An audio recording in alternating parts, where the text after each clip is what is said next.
Ba-ba-ba-ba-ba-ba.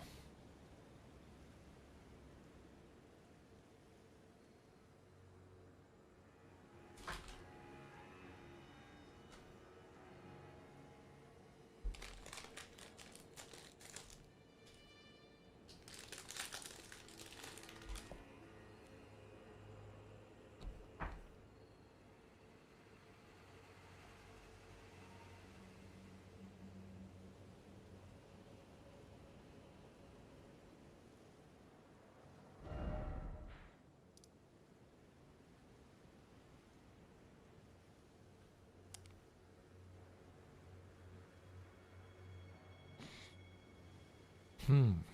Mm.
Well,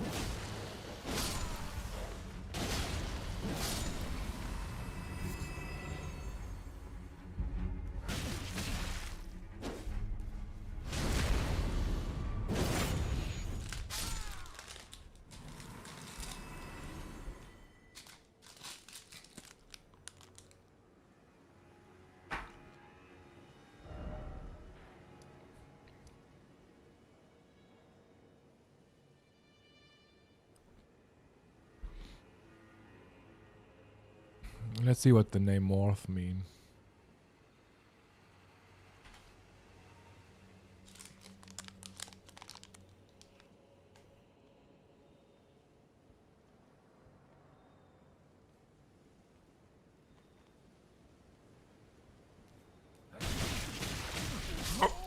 Ah.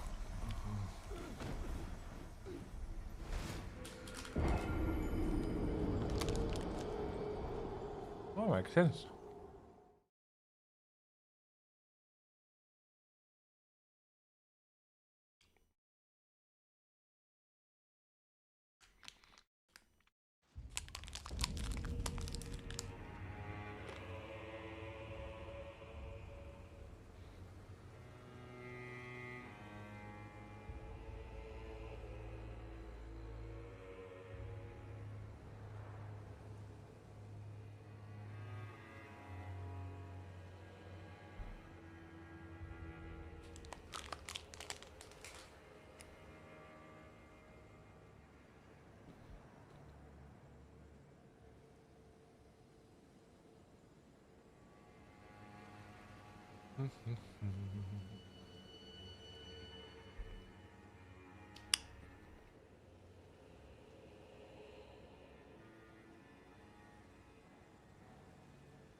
There's so much interesting stuff today going on here.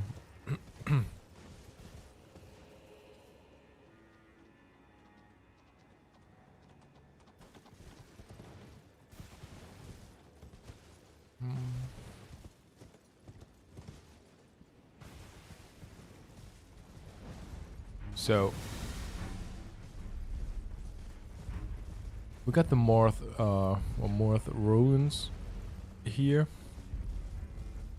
And these are a little microcosm of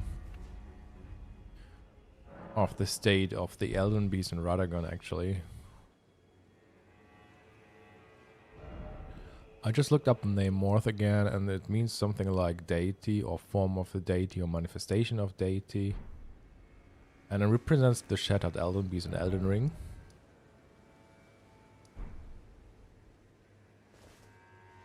The fact that we fought Dryleaf Dane here is probably a Radagon parallel, because it's about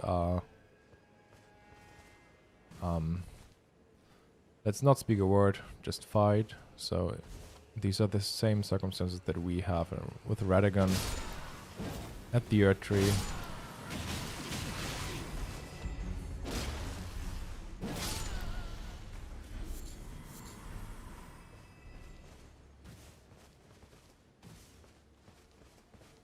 And these ruins are actually shattered by Relana, as it is said in one of the descriptions. I think it's in the...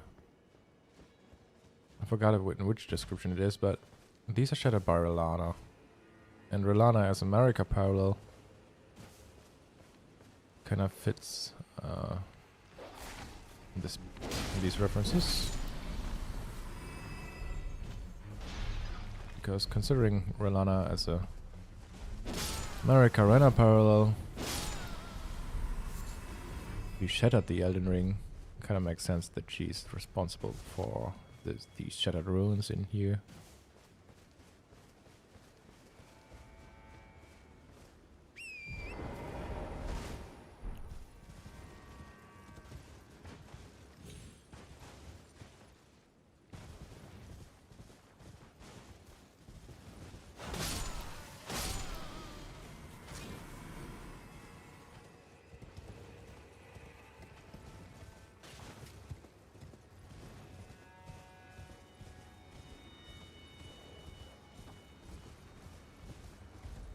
Let's see if we can find some items. There are not many though.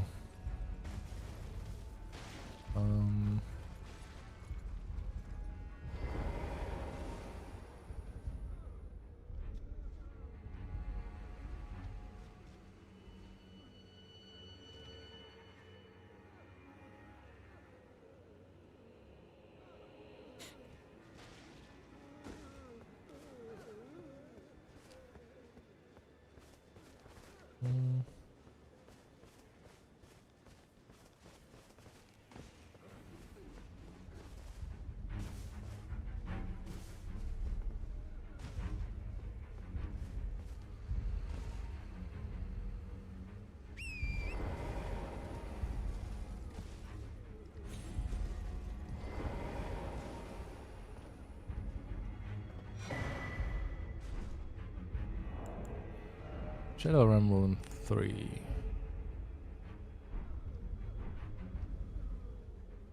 Grace aplenty.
What? Oh.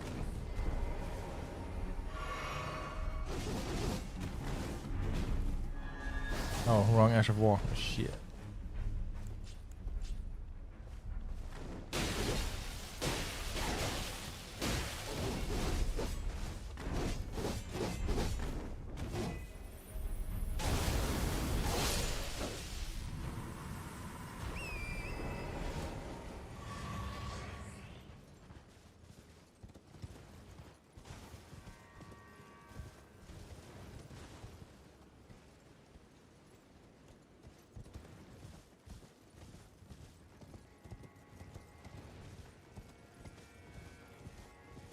Hmm.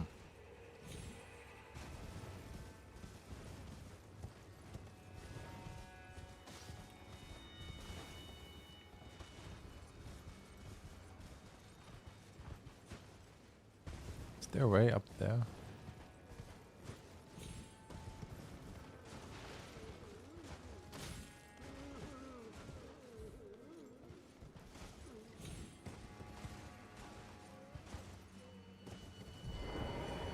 Oh, god damn it.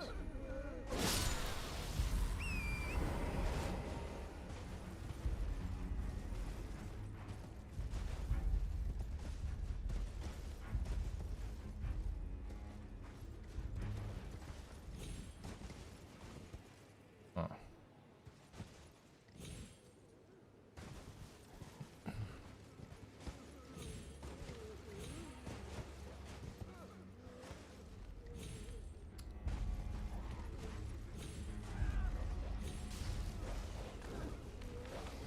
Doesn't really seem like we're supposed to be up here.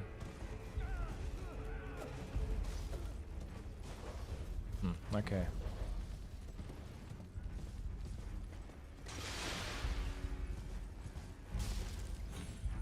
Possible to get up there? No. Oh.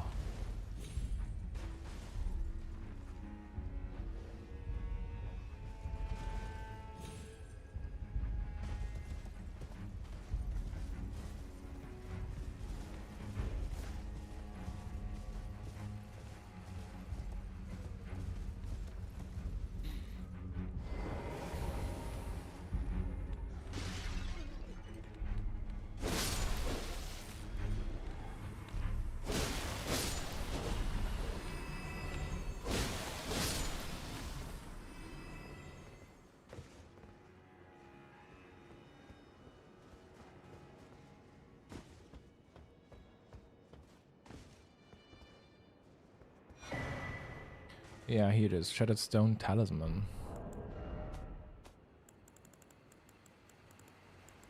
There's a little reference to the Shattered Elden Ring. Linchpin stones, spiritual anchors, said to hold the ground in place and quell the fury of earthquakes.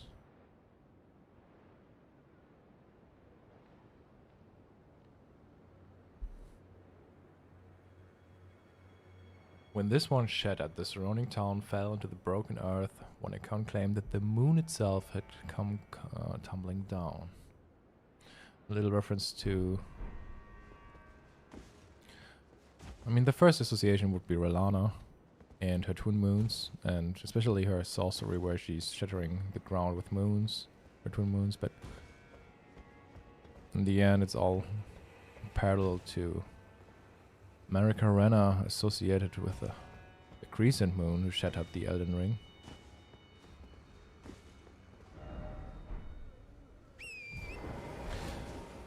I just realized that it's also something saying something about the Elden Ring. To quell the fury of earthquakes.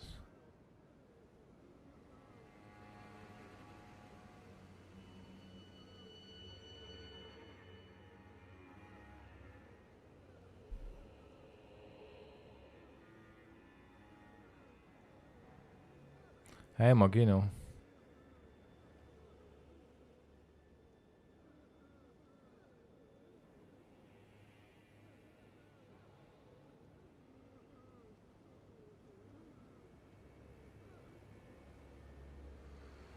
Interesting that it's almost describing the function of Serosh in regard to Godfrey.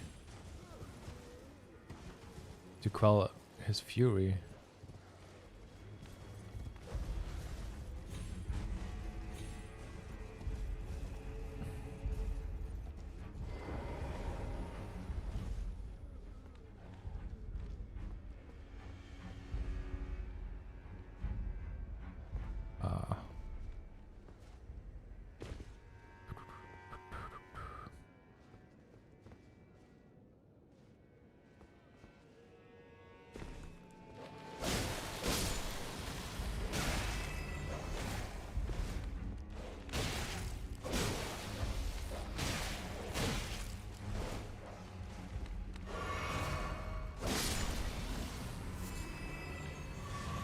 White flesh mushroom.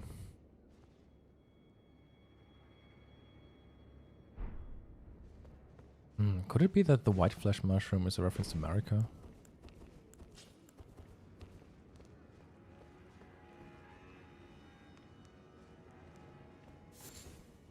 Two string.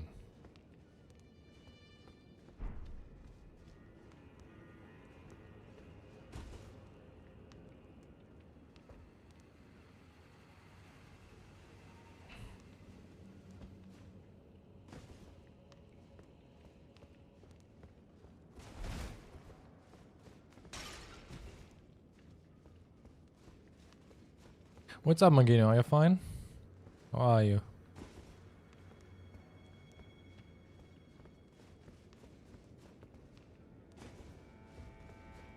This the way? Let's check the other end first.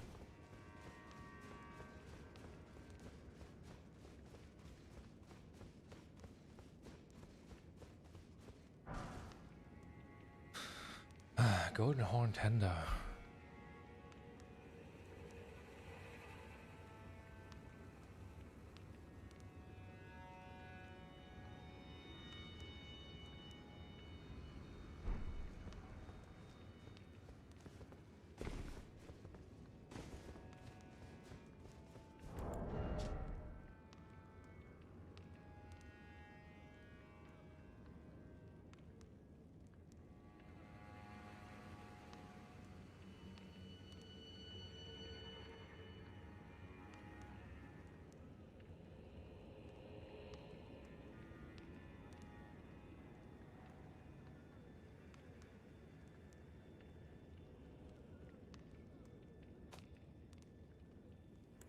I'm a bit worried about some things in the uni.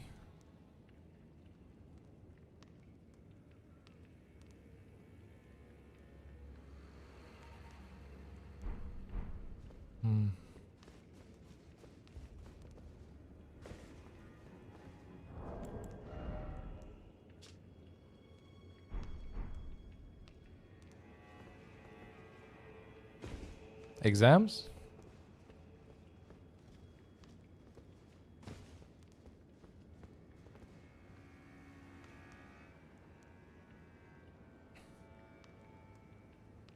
Strip of white flesh is definitely interesting. I'm not sure. So, but I'm speculating that the white maybe it's just about the color, you know. Although in both cases we got like, so we have this sliver of meat and strip of white flesh. So some kind of red flesh and some kind of white flesh. Creature with blood and a bloodless creature. Yeah, and it's definitely interesting that we have the same concepts in the DLC emphasized again with the red flesh mushroom and the white flesh mushroom. So it could be that it's just about the color, that it's about red and about white, because I think that the red flesh mushrooms seems to reference Radagon, so it might be that the white flesh mushrooms are associated with Americarena, but it's still interesting that in both cases we got this flesh analogy or comparison. So I don't know. I don't know if it's just about the color, you know, because in both cases we also have the flesh as a theme in it. I don't know, or maybe it's also about blood and bloodless creatures, but something's going on there. But what's interesting is, for example, that in the white flesh strip of white flesh, there's instead of blood we get this golden fluid there.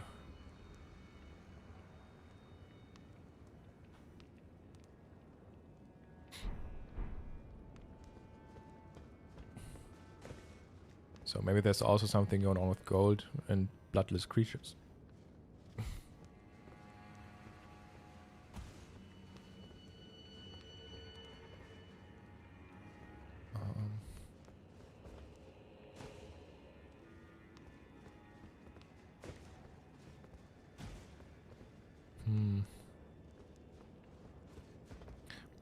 Yeah, but I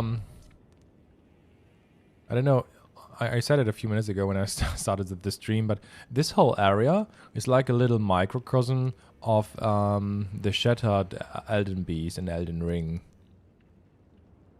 The fact that we fight Dryleaf Dane in front of it parallels the fight against Radagon, which also starts without any kind of words that he's saying, you know? You meet him, and without words, you just start fighting him. And it's the same here in front of the ruins. And the name Morth, I looked it up, seems to reference a Sanskrit word which just means deity or idol or like manifestation of a deity. So it fits also. And the shattered ground is just in reference to the shattered Elden Ring. And the shattered stone talisman is also referencing these circumstances. It's alluding to that the moon is responsible for the shattered runes. And this seems to be a reference to Marika Rena, who actually shattered the Elden Ring.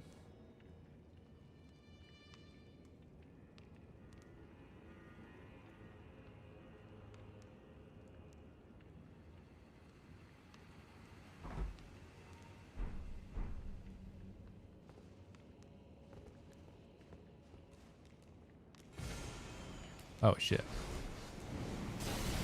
You.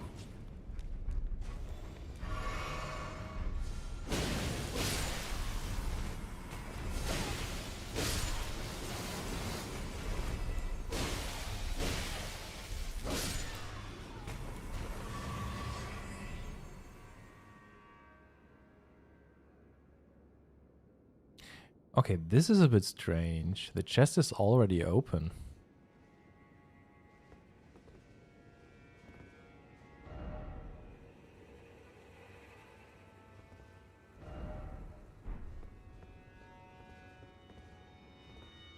Why is the chest already open? I would bet that the Inquisitors are like referencing Radagon maybe? Or just, I don't know. Golden Arcs?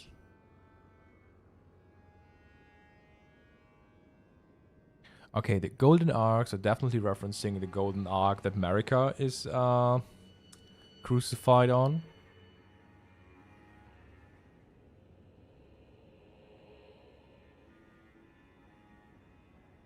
Fitting the whole microcosm in here, like Dryleaf Dane as a parallel to Radagon. Like a duel without any words. The Shattered Elden Ring, Shattered Stone Talisman as a reference. And then we got the Golden Arcs in here as a reference to the Golden Arc that Marika hangs on. But I'm wondering right now why the chest is open. I'm thinking about two possible references. Either it's the open chest is about the state in that Radagon America actually is in, because they're kind of shattered open, you know, broken. I don't know. Or it's just maybe something luring us in, maybe. I don't know. Yeah, it could I think there are two possibilities. Either because Radagon is shattered in America, and that's why it's open. So, referencing the state that they are in. But it could also be that maybe it's about that it is actually luring us in, you know. I don't know.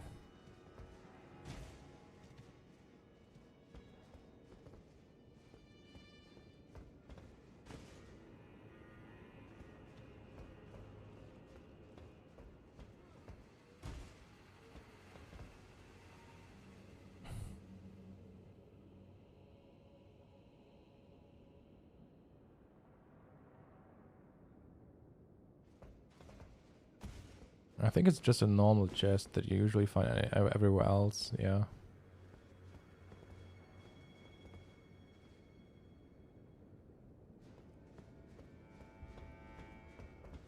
The same goes for me, Morgino.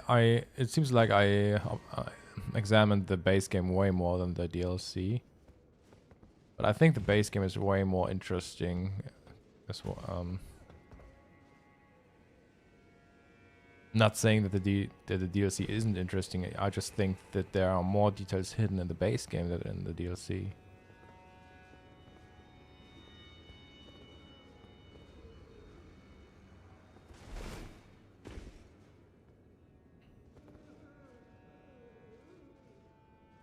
Okay.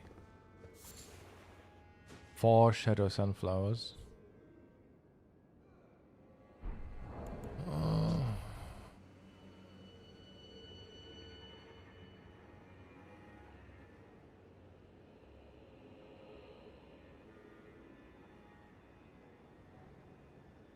Veiled in shadow and covered in impenetrable thorns.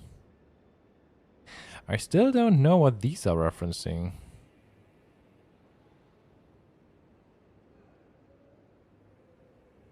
I mean, covered in impenetrable thorns kind of fits the earth tree.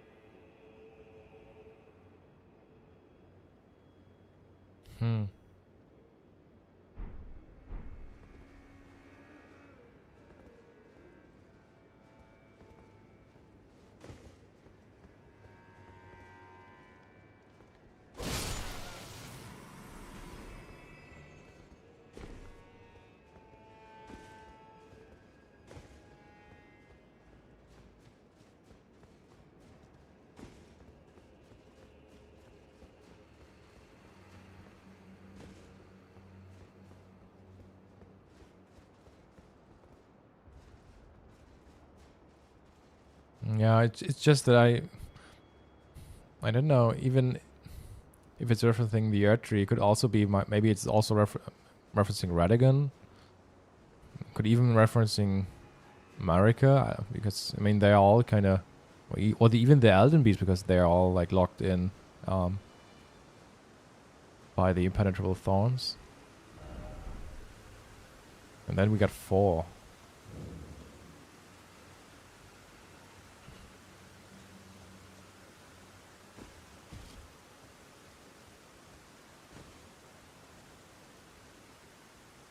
I mean, it could just, maybe it's just referencing the thorns, that they are lucky in regard to that Radigan managed to lock himself in the earth tree without being fully shattered and broken. Maybe that is what it's about. Yeah, probably.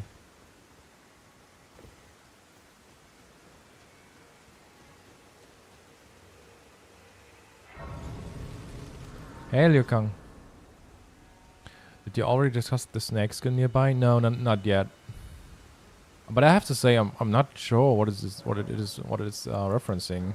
I mean, it's just because I think the whole concept of America is just complex. Because whenever it is about America, I mean, America, it could be about Radigan, who's posing as America. It could be about Marika Rena, which I think like the original America in some way.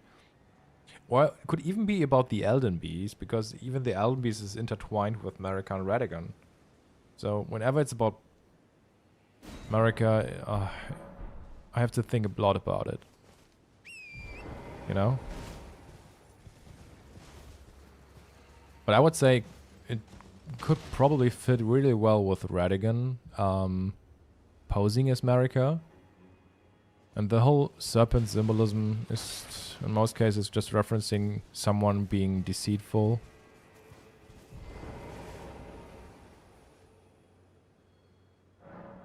So maybe it's just pointing to the circumstances that whoever is associated with Marika, with the name Marika, is a deceitful character. Whoops.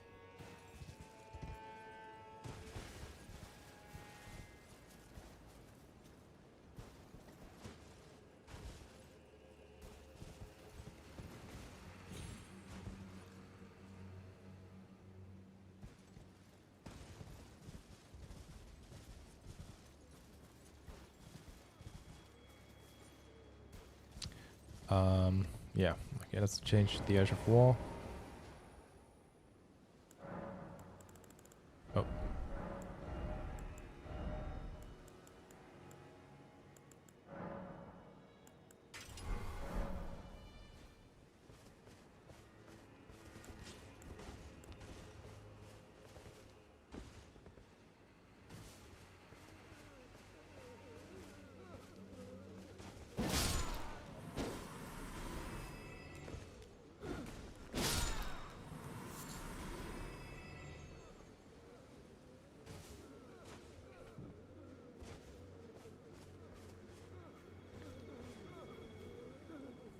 Okay, we got some items.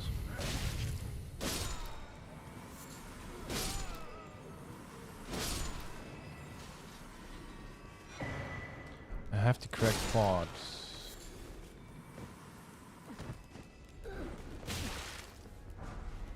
And a broken rune.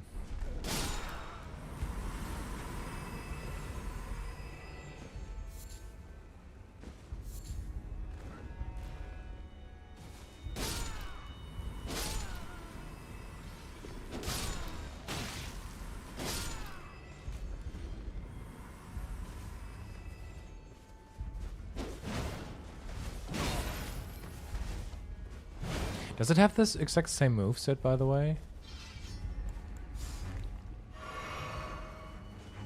Oh, yeah, it has.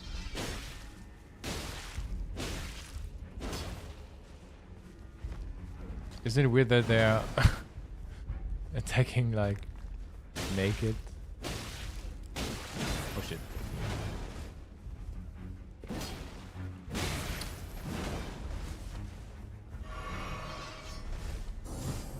No, fuck.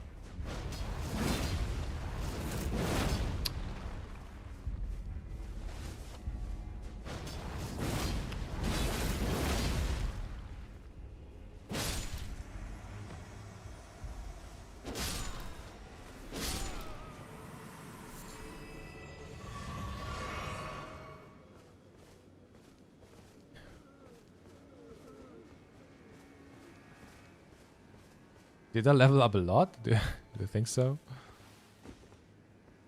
I'm level 141.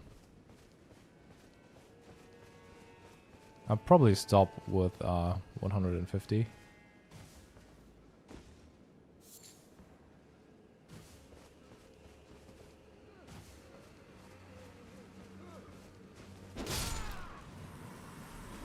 Okay, let's see.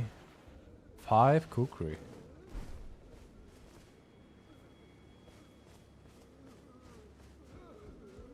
I wonder if this is still connected as a reference to the Morth runes.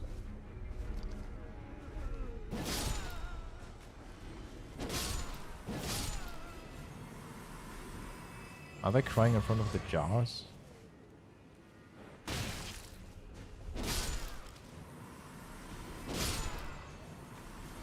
Yeah, why? Yeah. Them being naked is a bit weird. Bonnie butchering knife. So, the Greater Potentate is probably a reference to Radagon. An odd-sized butcher's cleaver used to dismember human bodies in the make of the great jars stored in the jails.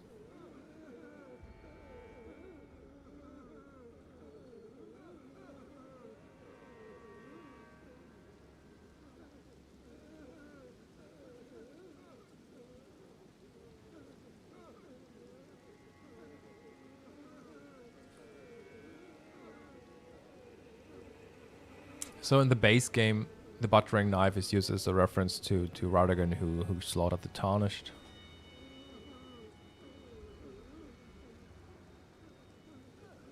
I wonder if this is just the same here in the DLC. Maybe there's something to the name Bonnie.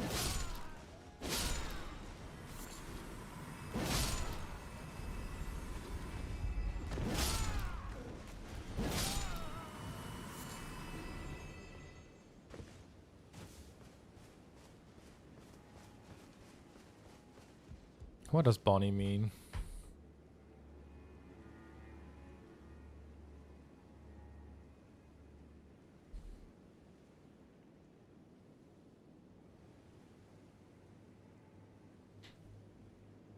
Scottish and English origin, meaning pretty, attractive, fair, or charming.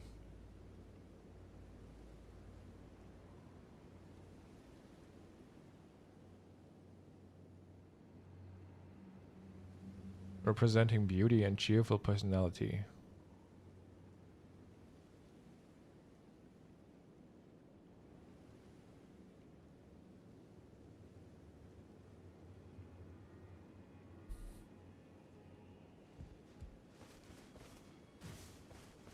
I mean, it kind of fits the theme that we have with Anastasia acting as a finger maiden, maybe. And probably Radagon posing as Marika. So maybe they chose the name Bonnie as referencing some beautiful or charming character as well.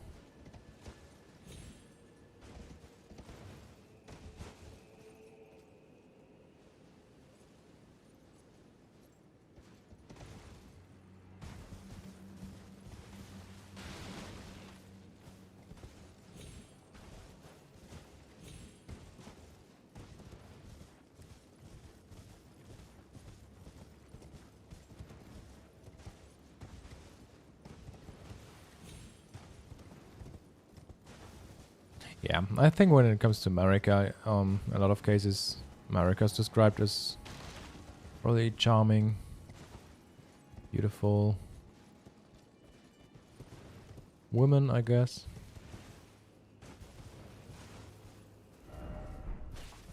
But I think in the story it happened that Radagon was posing as her.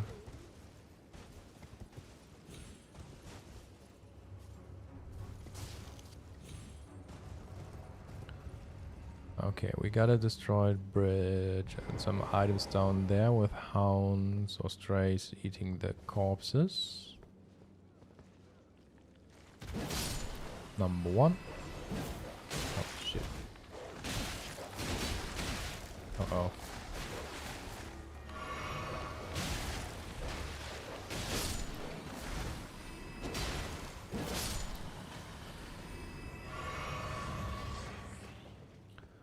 Let's see. 2 human bone shards. 3 living jar shards.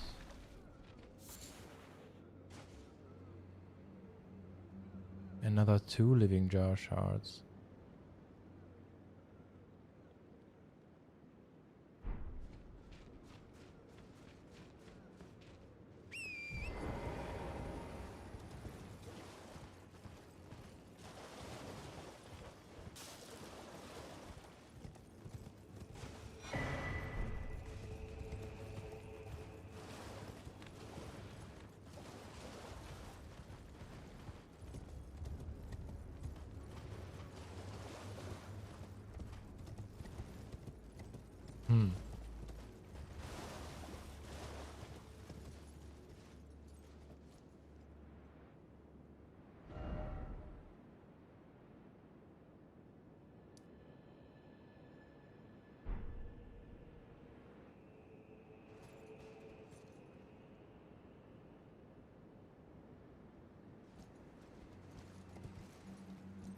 Why not 5 altogether? It could be.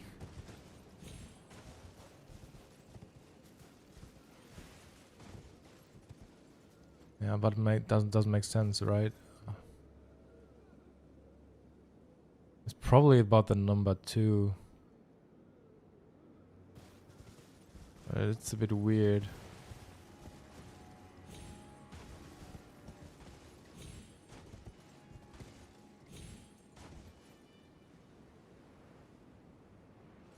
I still have the meaning of conspiracy or manipulation, or yeah, I think conspiracy fits better for number 2. I'm still wondering if it might be something else. Maybe there's a different word that fits better. I don't know.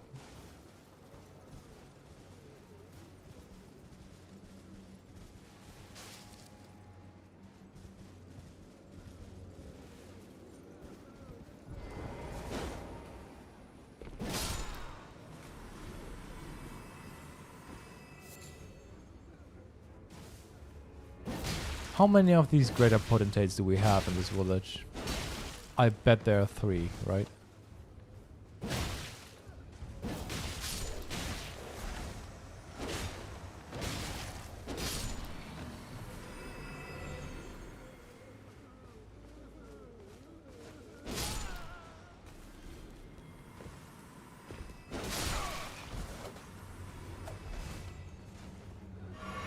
Yeah, of course there are 3. The whole DLC is incredibly coded with the number 3.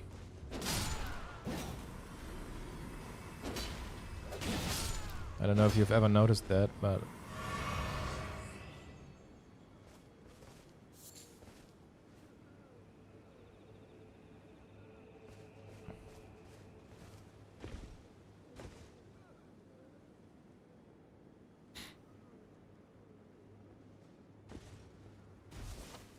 Magino, I'm asking what location made me think that the number 2 might be related to the conspiracy? Oh yeah, there's the third one.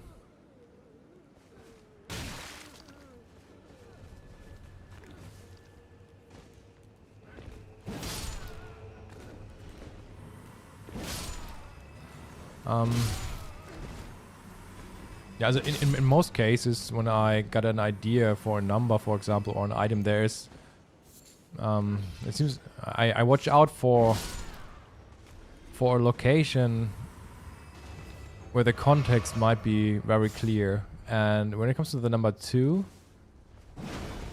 I was thinking a lot about the Second Church of America.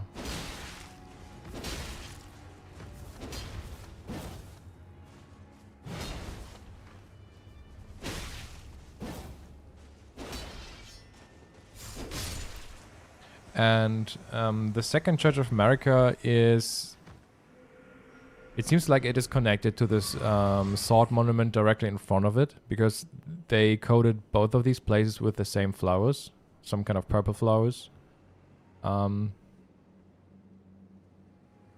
the sword monument speaks about like bloody conspiracy. And the circumstances in the Second Church of America are actually referencing the Shattering. So the fight between Yura and Eleonora are actually is actually a parallel to the inner conflict between Marika and Radagon. But everything that happened before the Shattering, there was a lot of conspiracy going on, and Marika and Radagon conspiring against Radagon, for example, and whatever happened there too. But this. Yeah, but it seems like the Sword Monument is focusing a lot about bloody conspiracy. So it made me think about, okay, could it be that the number 2 is associated for the most part with conspiracy?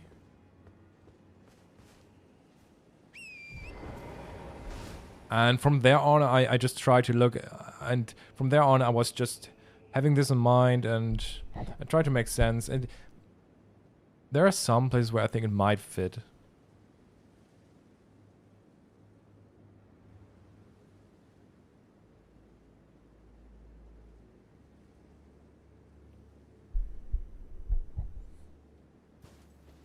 But yeah, I can't really say that I'm convinced yet. Empty crackpot.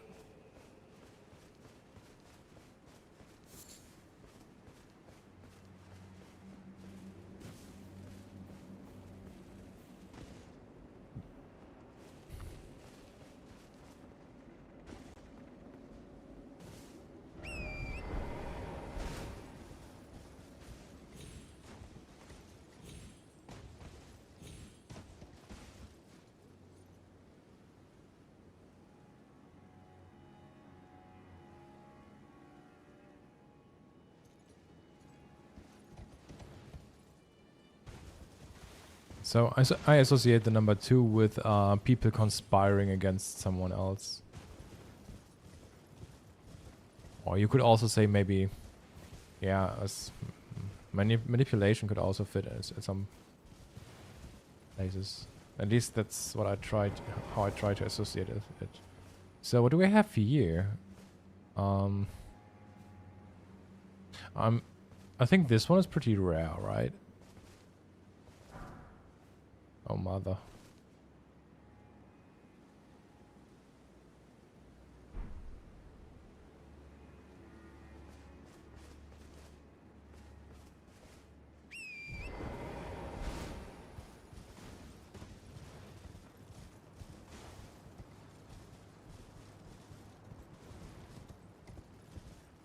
Oh, is this the place with this? Oh yeah, this is the place with this, with the snake skin.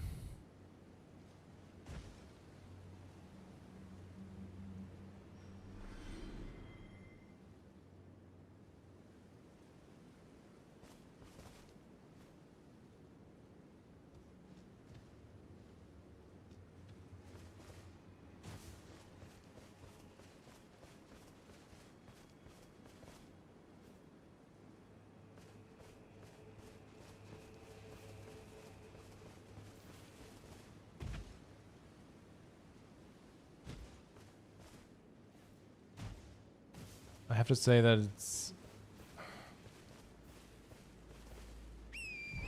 looking at the shack.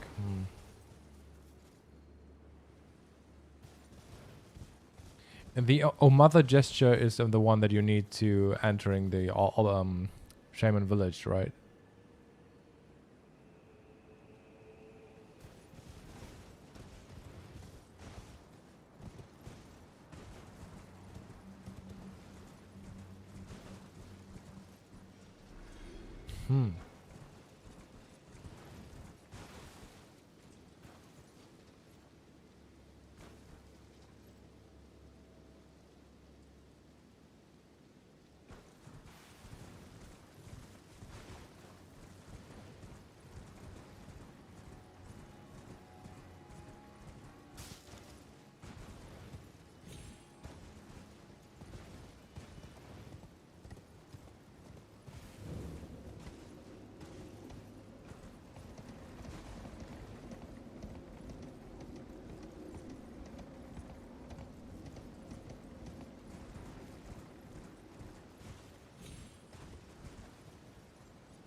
For pity's sake, your place is in the jar. Nice sainthood itself awaits you within. Humans like you, this is your lot. Life where you are caught for this alone.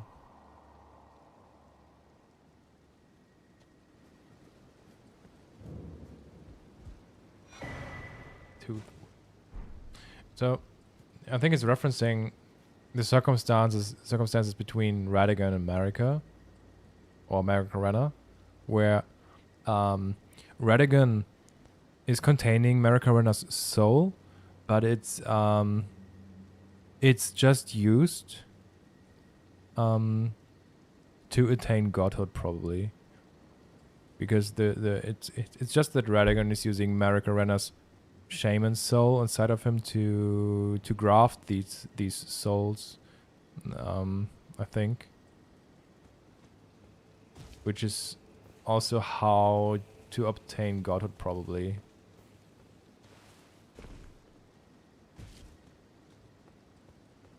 I think this is how the Elden Beast comes into existence.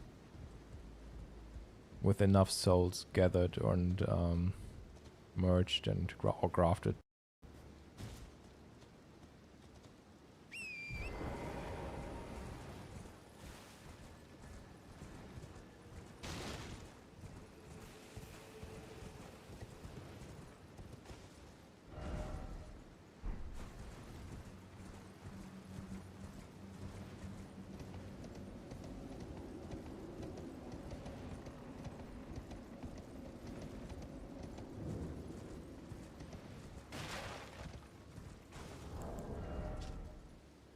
Whip is strewn with rotting, misshapen teeth. Filthy and seething with the disease, the teeth are embedded in the whip and dose the victim with deadly poison upon each strike. The wounds ripen, they grow inflamed and ooze pus. The flesh of shamans was said to melt harmoniously with others.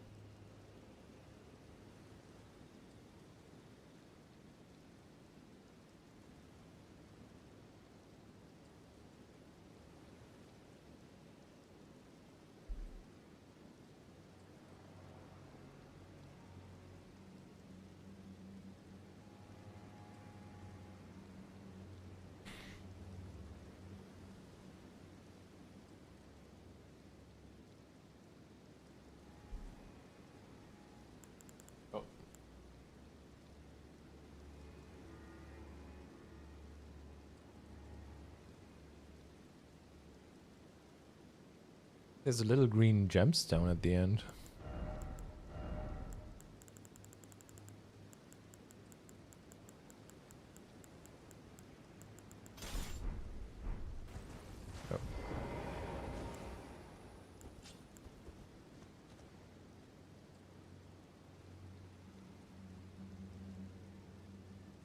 Oh.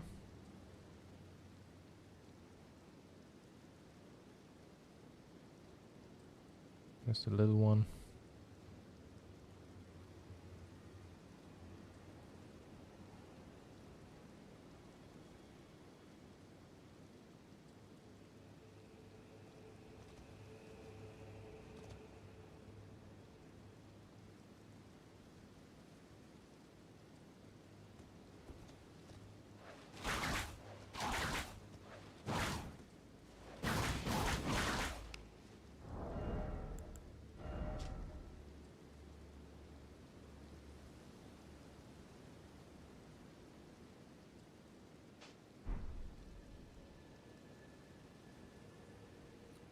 Yeah, ripen is more harvesting language.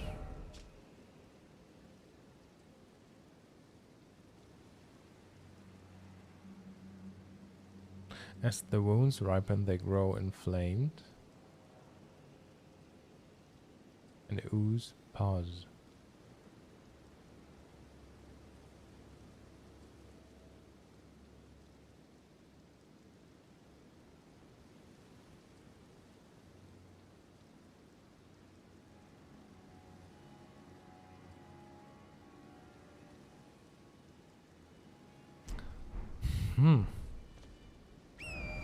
Maybe it's about the torture that Marika's soul had to endure, and that maybe the ooze is referencing ooze pus is referencing to the sap of the earth tree, maybe.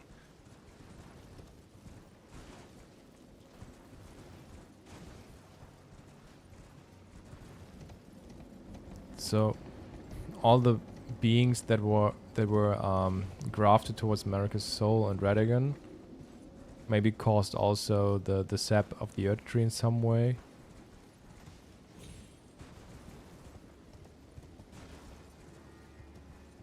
I think that's what I think the sap of the earth tree is probably a byproduct of all the beings that were like buried towards the earth tree or grafted to Radagon and Marika. Oh, we got scorpions over here. Okay. That's interesting. Why did they place scorpions over here?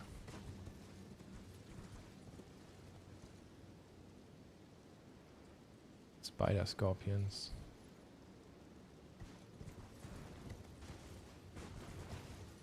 A special, by the way. All and all the others too. Nice to see you guys.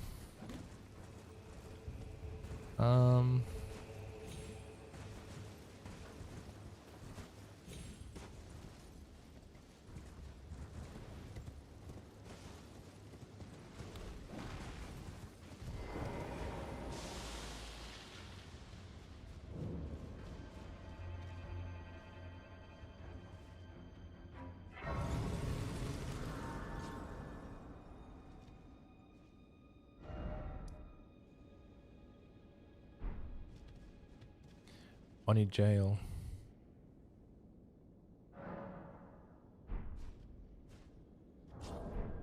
Do I have now discovered all of these jails? So yeah, I said I want to show you something.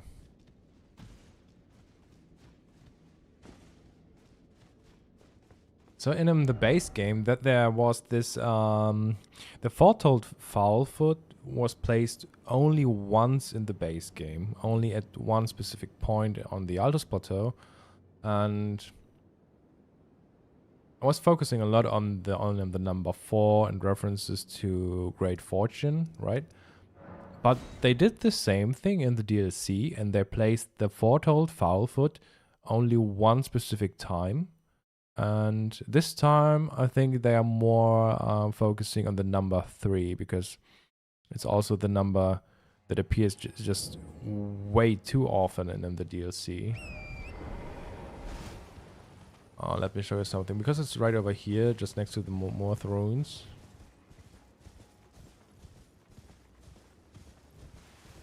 It's right over here. So... okay, this is the place where they... this is the spot where they placed the foretold foul foot. And I was wondering... so, but the strange thing is... wait, how many are they? Okay, it's just one. Okay, one foretold foul foot. And was wondering a lot about, okay, but why here? There's almost nothing around here. Nothing with a number 4, nothing with the number 3.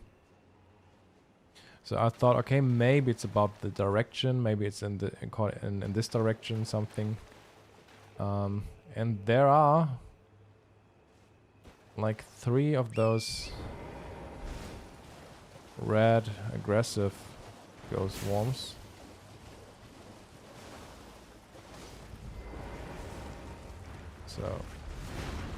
So I thought it's probably oriented towards these three. And it's probably just a minor reference to the number 3 as a sign of a bad omen. Probably just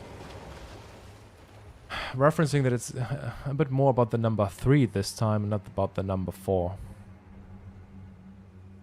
And yeah, when you look at the DLC as a whole, the number 3 appears almost everywhere. When it comes to the jails, for example, we got 3 jails. When it comes to the rune forges, we got 3 rune forges. For some reason, whenever you meet a forager brood, I don't think it's almost the case, but for all of that I meet right now until yet, every one of them gives you an item, but 3 times. I got like 3 Glintslab Firefly, 3 Fulgur Bloom, 3 Fireflies, Black Fireflies, and yeah, sometimes it even looks a bit weird because sometimes there are like 3 chairs in rooms with 3 alternate chairs. I mean, we got 4 mausoleums. But of these, there are 3 red-coded characters.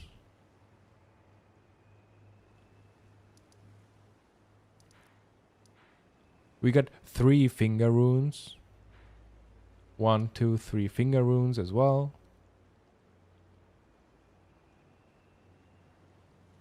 There's even the Shadow True avatar with 3 phases. I mean, there's definitely something going on with the number 3 in this DLC.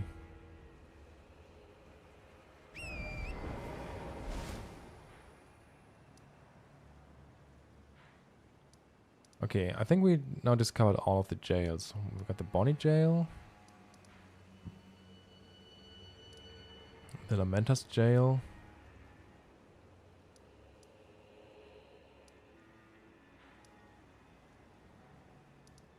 and the Ballarat jail. And I haven't explored them yet because I wanted to get access to all of them so I can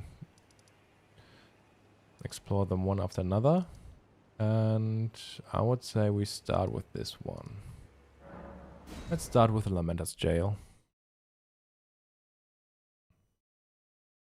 Was there an object to the right? I don't think so. I mean, there was the entrance to a tunnel and America statue, but yeah.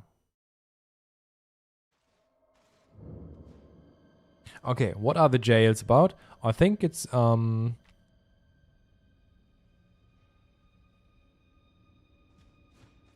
what do we have? We have the prisoner theme. We have some ice theme going on. And also the jars with the shamans that are stuffed into it. And I don't know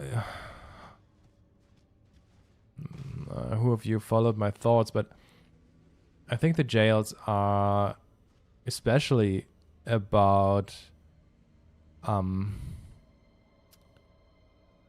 so how I imagine the story is Radagon conquered Farmer Zula and the Elden Beast and slayed the Carrion Princess Renna or Carrion Queen Renna there, and afterwards he took in her soul and they merged in the Black Moon of Noxtella, which is somewhat in some way it's a giant graven mass. And I think these circumstances are referenced and paralleled here by these jails. The jails are deep underground. You got the ice theme of Maricarena. The whole prisoner theme seems also to be connected to these circumstances for some reason. I'm still not sure why. But it's also the prisoner set that you get in the vicinity of Noxtella, for example. So there's something going on with the prisoner metaphor as well. And the jars stuffed into the shamans stuffed into these giant jars. It's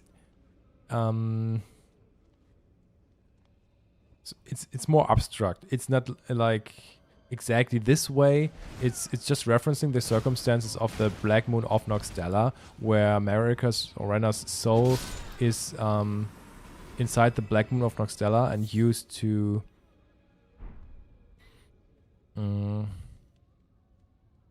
yeah, I don't know. Probably to create another Elden Beast, maybe. And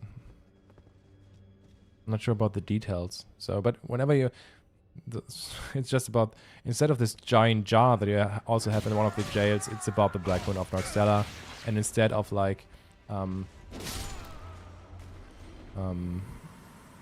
meddling other beings to the shaman's flesh, is actually about beings grafted to the shaman's soul. And it's what the Graven Mass is actually. Yeah, I might use my runes. You're right.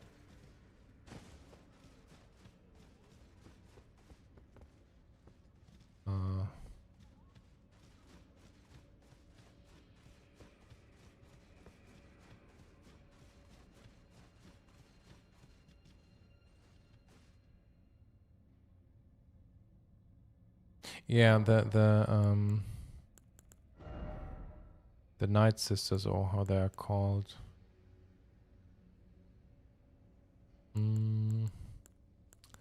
Let's go with one figure.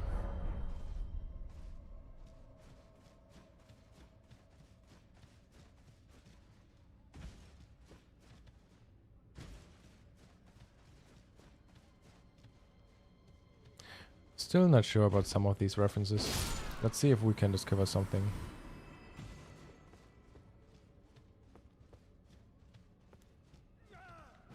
Oh shit, not again.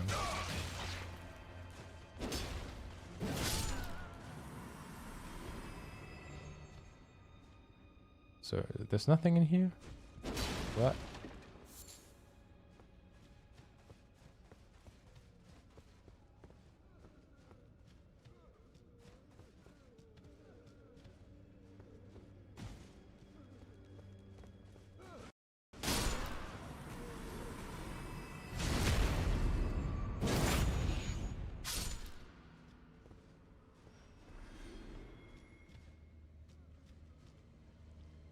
There we go.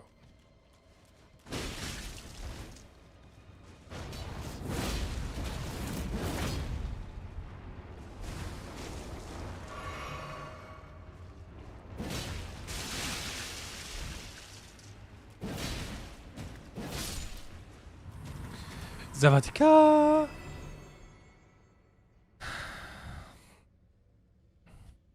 Hey Dennis. You need a flowchart for a story analysis? Yeah, I need. After this playthrough, I will create a wiki, where I start to.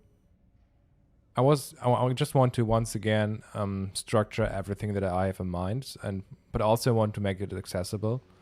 I think it might extend it. I will also use it for the videos in the future. So I kind of need to structure everything that I have in mind for myself, and I think it could be also helpful for you guys, probably.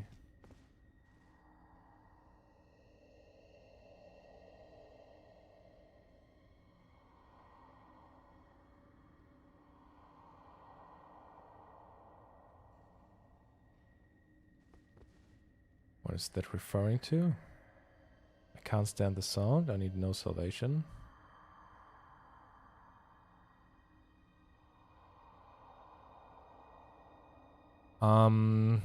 So until now, I used Obsidian for my personal notes, and yeah, that's what I'm using right now.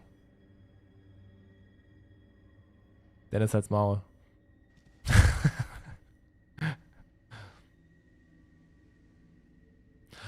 The problem is that if you want to publish Obsidian in form of a wiki, it costs $8 I think per month.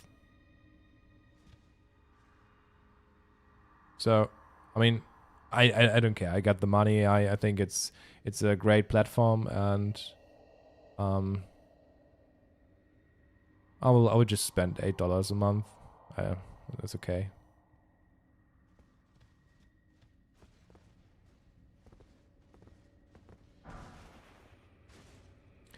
Rattling paid lamentation. So weeping, weeping, weeping, ever weeping.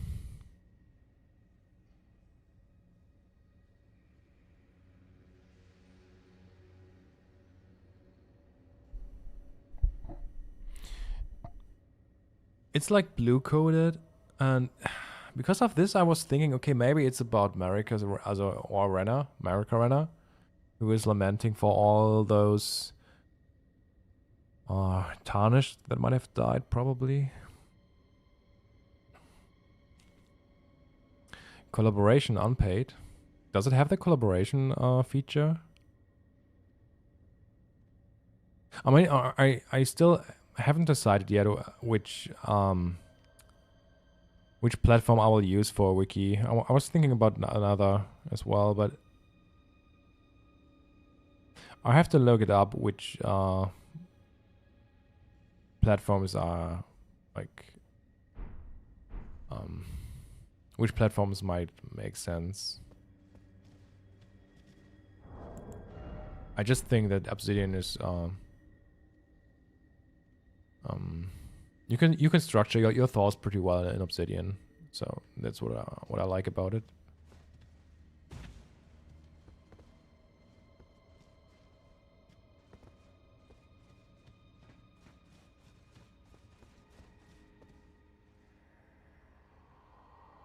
And especially the workflow, because you don't need to think much. It's pretty easy to understand.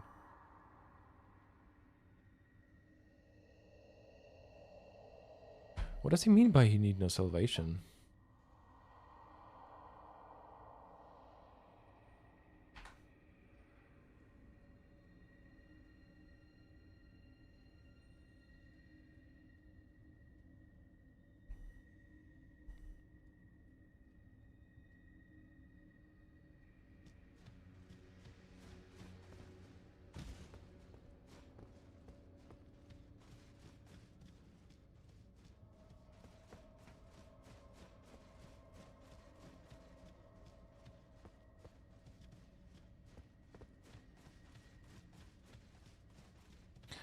Especially the word weeping reminds me of Weeping Peninsula.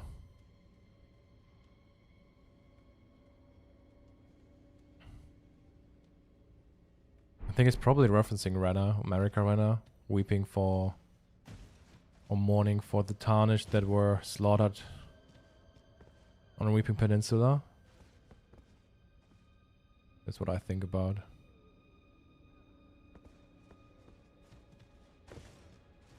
Dennis, geht's dir gut? Oh, here's the chest.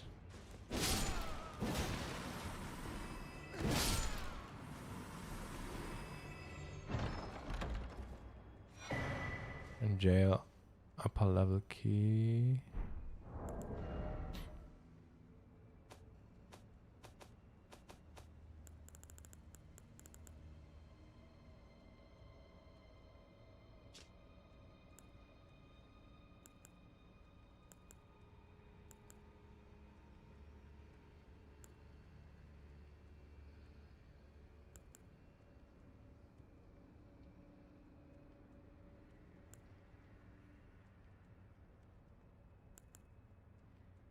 It's interesting how it has the same, like, form than the storeroom key. Frozen iron key. What's the,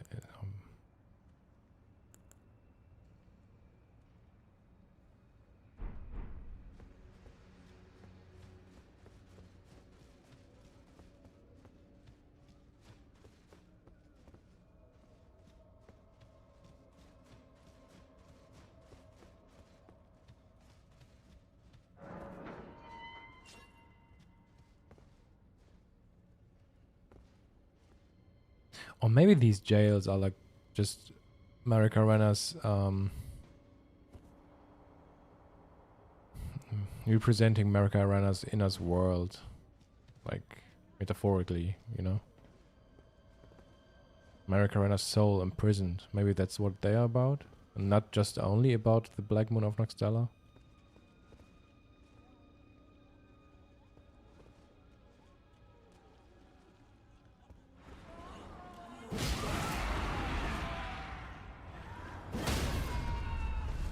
Oh.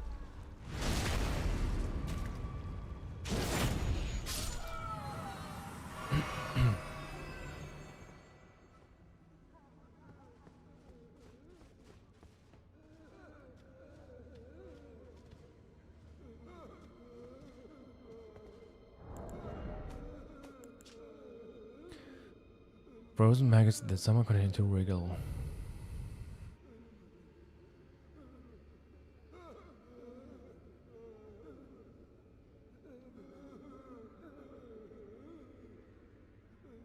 Invaluable source of sustenance to the prisoners.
Oh, hungry.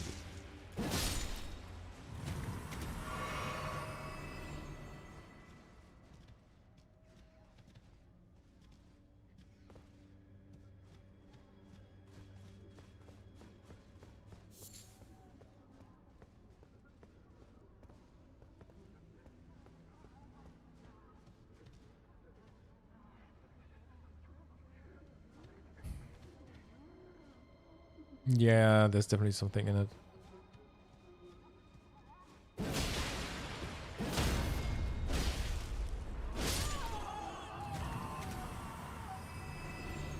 think there's also something there. No.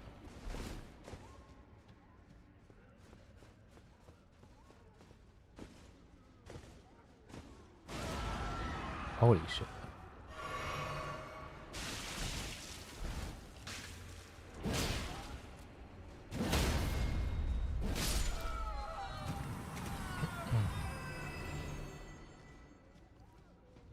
Uh,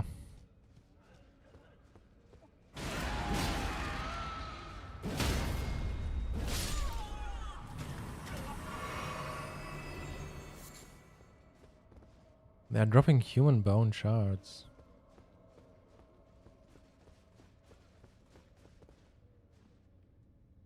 Hey, Lysander. Yeah, it's just this wonderful, terrifying design. Okay, what do we have here? Inert meat, 2 times.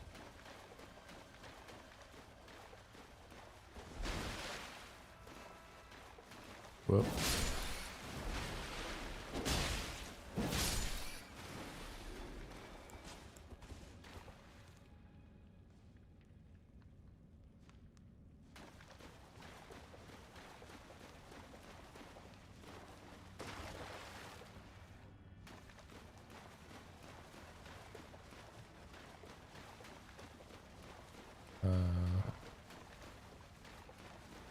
Was this where I came from? Yeah.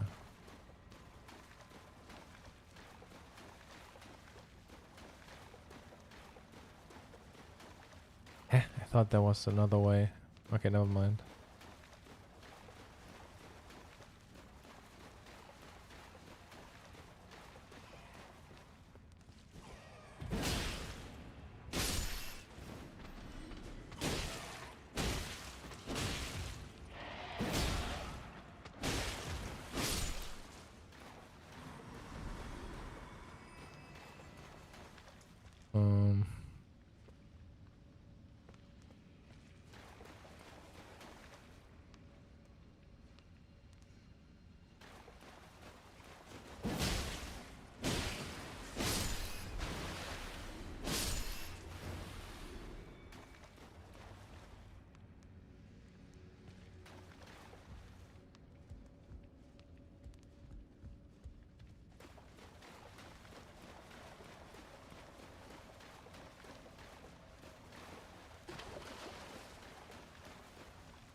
Hey. Okay. Oh.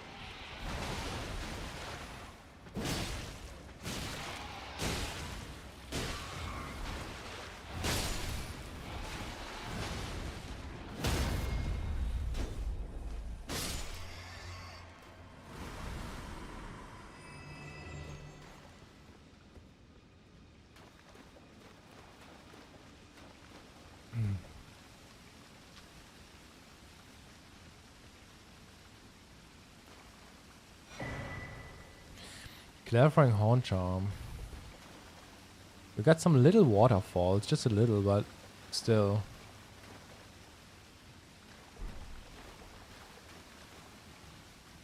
Might be important because the Clarifying Horn Charms, or the Clarifying Charms in general, I think they are related to Marek Arena.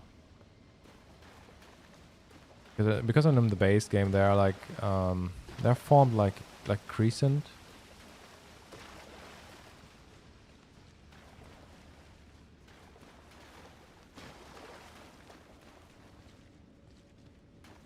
Oh, no, I forgot where to go. Shit.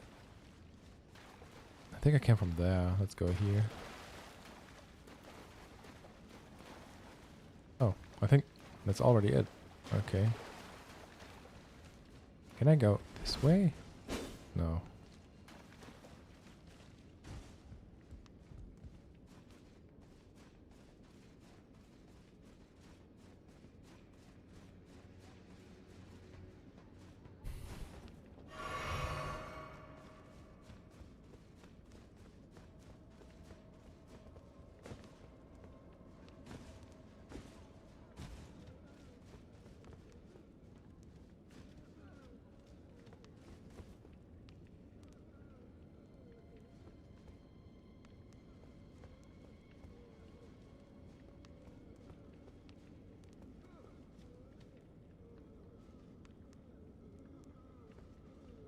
Is this the... Yeah, okay.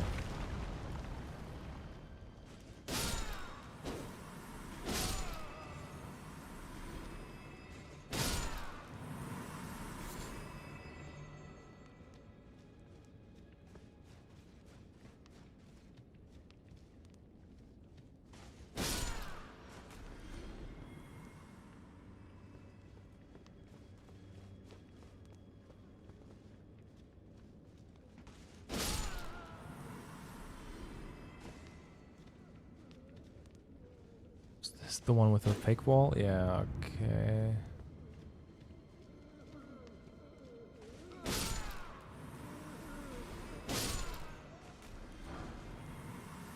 Call of Tibia is weird.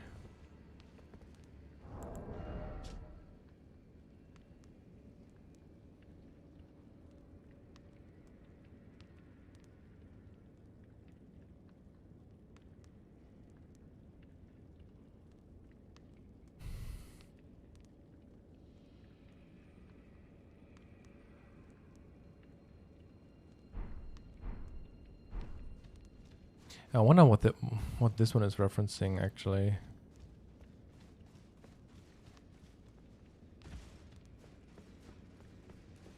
Is it maybe about the dead who are called back to life by the guidance of grace?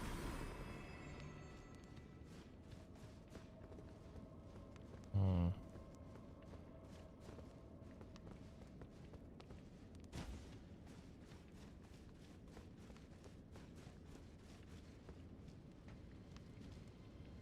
Oh wait, no, I want... There's so many ways now to go.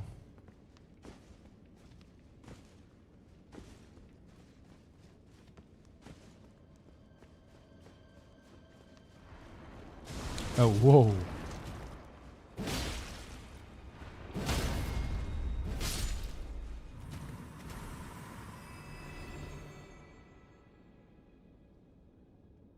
You think that, yeah, it's definitely interesting that there's something about the leadership, or that the dead need leadership, but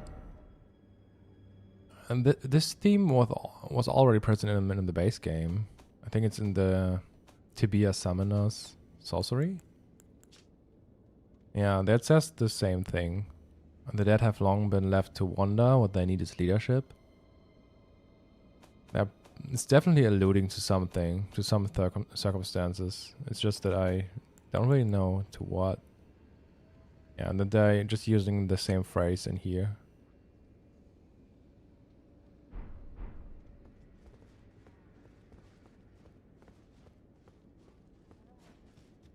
Okay, so this is the way back.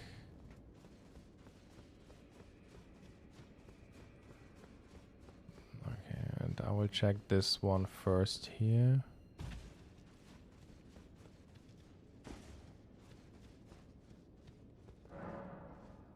Oh, damn it, it's locked. What the fuck?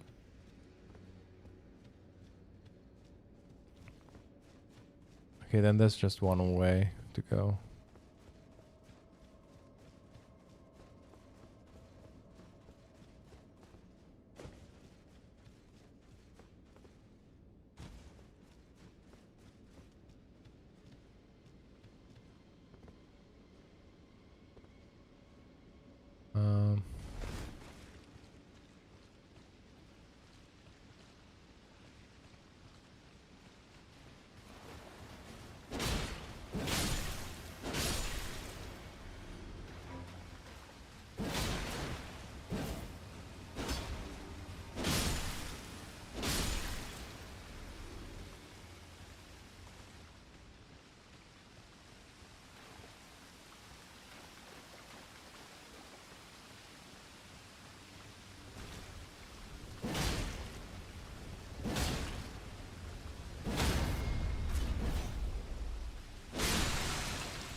Okay, this was the spot where we found the clarifying horn charm, I think.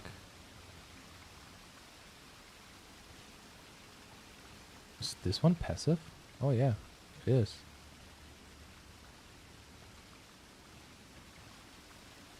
What happens if I pick it up? 6 living jar shards. It seems like the number 6 is in some way related to America. So the fact that we found the clarifying horn charm over there might be... Which I think is also in some way referencing America Renna. Maybe it's about her being put into some of these jars. Why is this one so passive? Seems like it is related to these. I really have to deep dive and make an and have to examine all these locations where an item appears 6 times. It's baby. Maybe.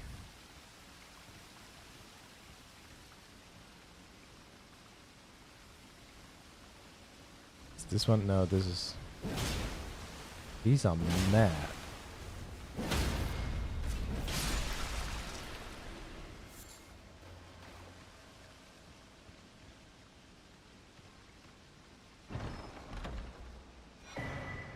J lower level key.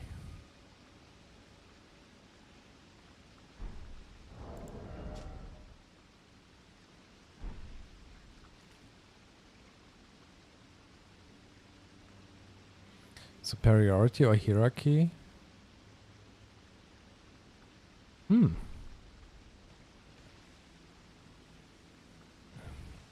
Could be. Maybe royalty?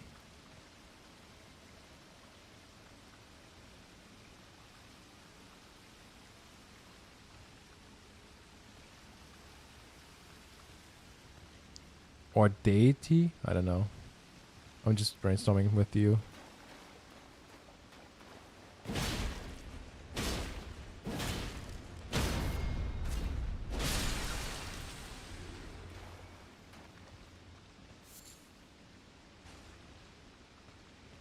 Six, seven, 6, 7. Oh shit. These were passive. Oh fuck. I killed one of those who doesn't even attack me. Hefty crockpot. Crackpot, sorry.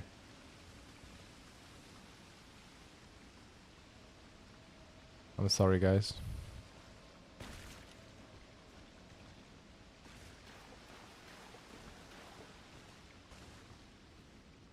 Something up here.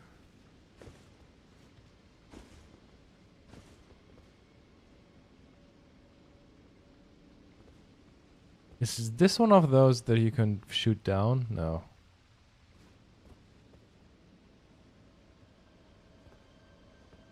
The T-pose? You think so? I mean...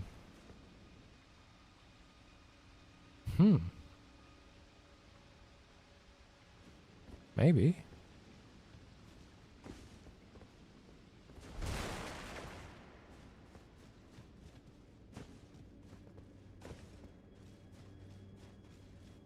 Whoa.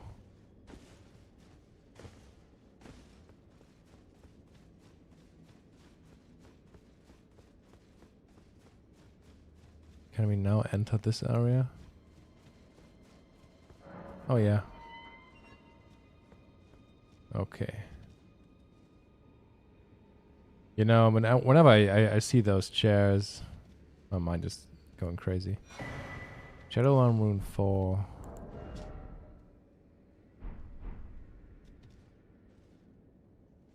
Four chairs. Oh, hated.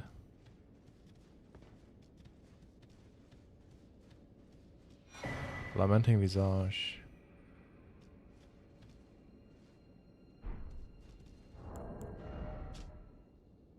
Blindfold of Happiness. Yeah, or stone lantern carved to resemble a lamenting human head.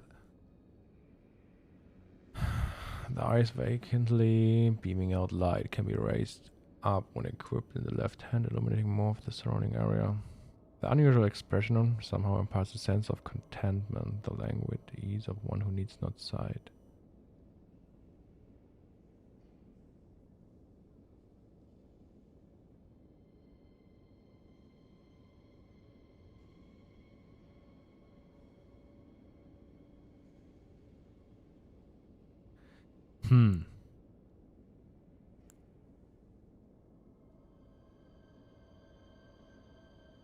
Maybe it's about the tarnished that were manipulated by Radigan. Blindfold of happiness. Could also be that it's about those who are being influenced or manipulated by grace.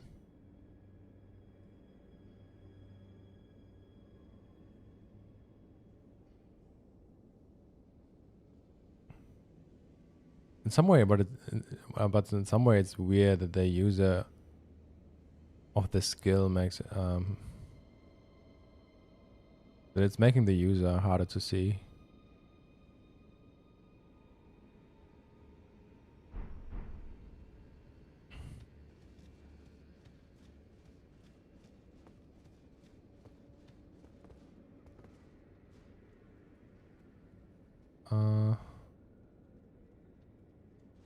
I've been here already.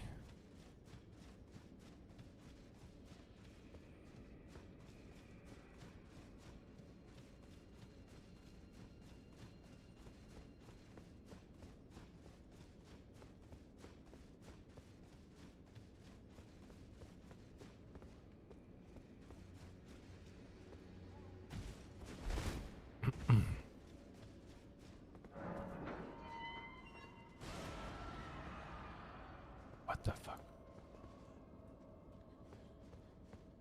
I think this jail cave, this jail is themed around, probably around the Tarnished.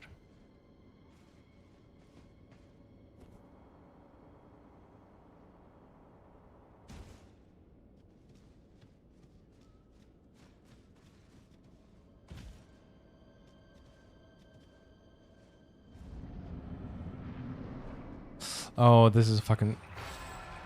I hate this fight.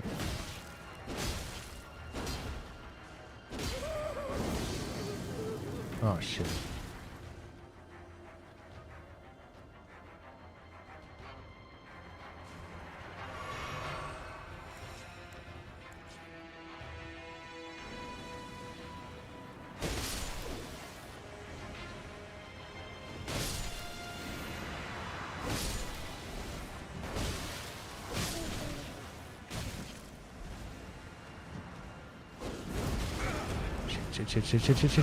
Shit.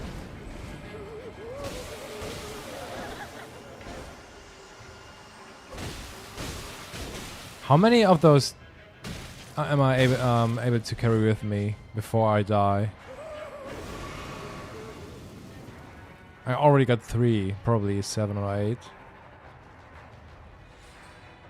It's just so fucking dumb, this fight.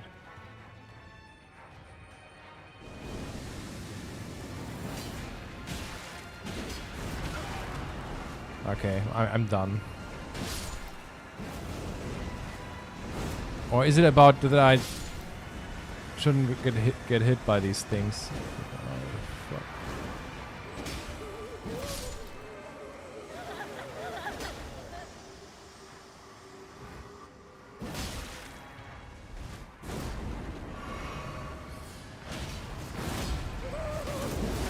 Bro, he's doing it already the 3rd time. What the fuck? I'm like dead. And this is the okay. I only need like 6. Yeah, I'm already dead. And this fight is so fucking dumb.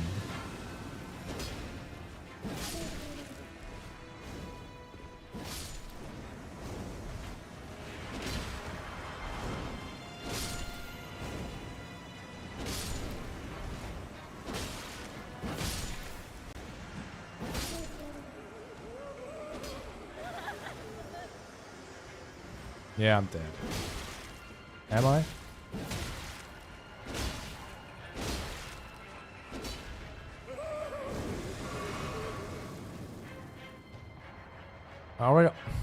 have 6.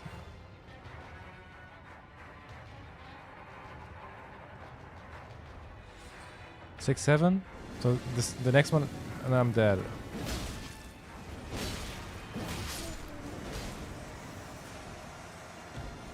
Is he dead? No. Huh? What happened? Let's go.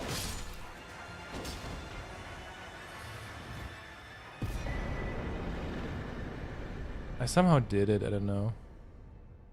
I still don't. I've fought him a lot of times, but I still don't know how this debuff worked.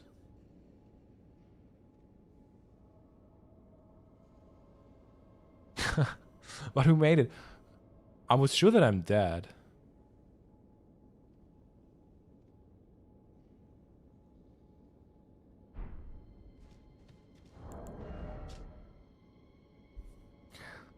A stone mask twisted into an expression of rapturous grief.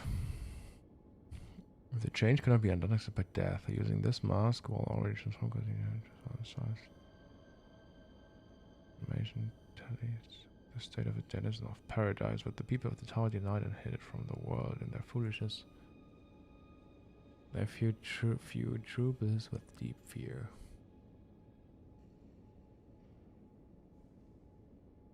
Yeah, it's incredibly gimmicky, this fight, and I'm still wondering if there are some, yeah, I don't know, some important lore references. Let's see, I want to... Lamenta, Elden Ring, let's see. If there's something interesting on Paxtra Lives page.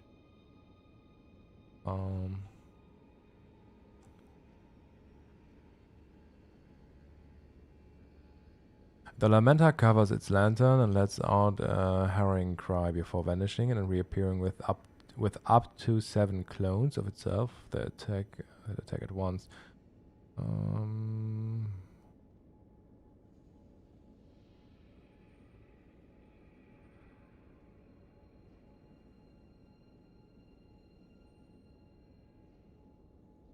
Lamenta's Curse. If the player does not kill all of the clones, the curse will activate, summoning a ring of floating heads around the player. Each clone remaining will add 1 to the counter. If 7 heads are active, the player will fall to their knees, covering the head before dying instantly.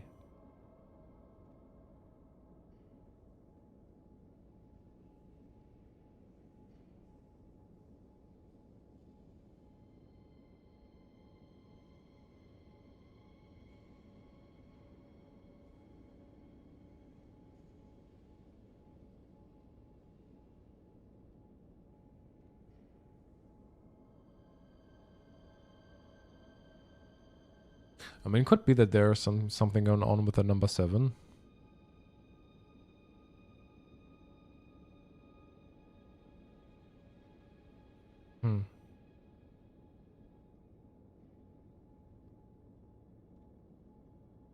Why do you think they view True Bliss with deep fear?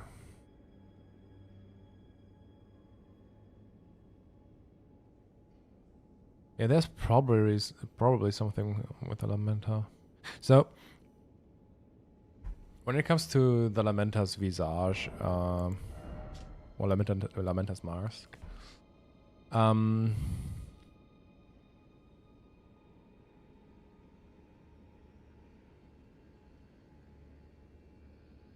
think what it does is it is connecting. So, in some way, it seems to me at least, that there's something going on with the Crucible, with the Fell God, and I think also something going on with Godhood. And it could even be that the Fell God of the Giants and the Greater Will are one and the same. And that is actually in some way the god related to the Crucible as well.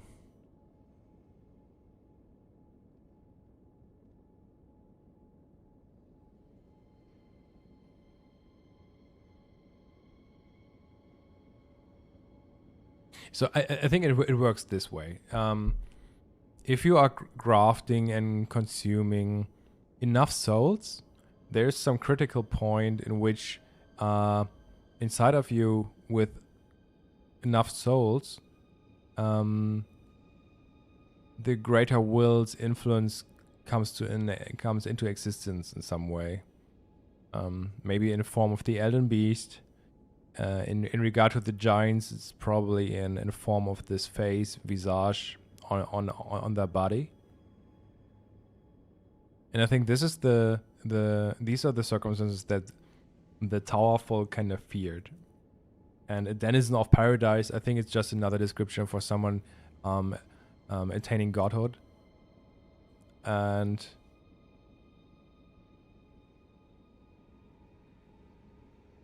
so if you let yourself go and consume too many souls, the influence or the greater will is kind of taking over, and or comes into existence in some way. And because the concept of the crucible is about consuming souls in some way, that is the reason why these horns are so present here, I think, with this one. There are also red hairs on the Lamenta, and something that looks like the visage of the Fell God.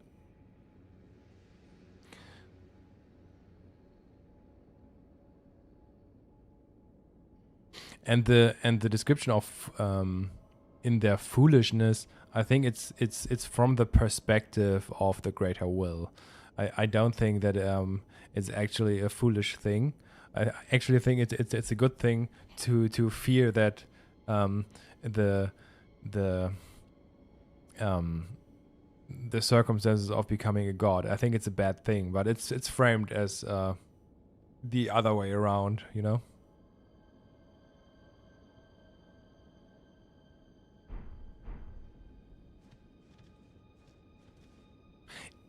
All of this, I think, is it's also a theme that is really present in Godfrey, because Godfrey embodies in some way someone who is holding back of absorbing or consuming too many other beings. You know, the Beast Crest Heater Shield says something like, serving to remind warriors not succumb to the arousal of battle, fight with passion, but become not its prisoner. And here too, it is about someone who should not consume too many other beings and fall into madness and becoming bloodthirsty, and yeah, driving mad in some way. And I think Radagon, on the other hand, is like embodying the other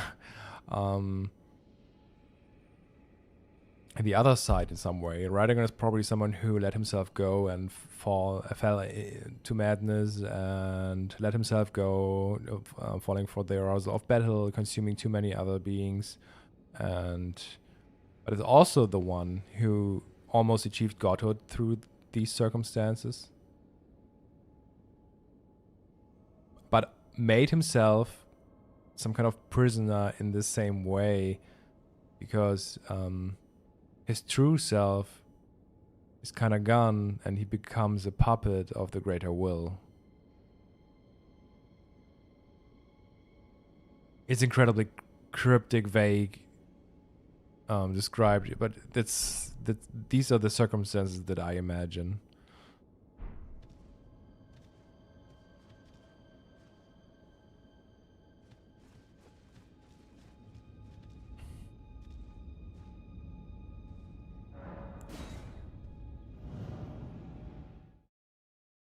Okay, it seems a little bit as this jail in particular is revolving around the Tarnish being grafted. And maybe Radagon as the Lamenter, who is achieving godhood in some way.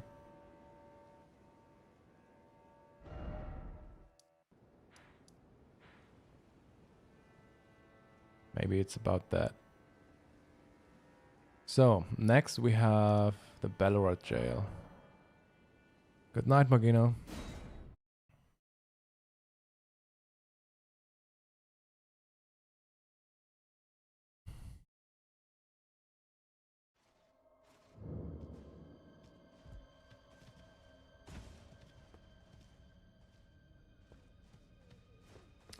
I should use my runes. Good night and sleep well, my brother. Let's go. Let's go with these.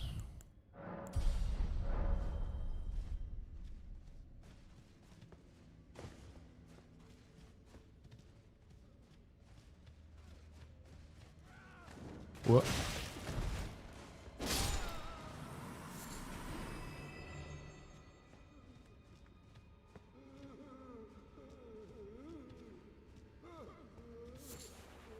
Six frozen maggot.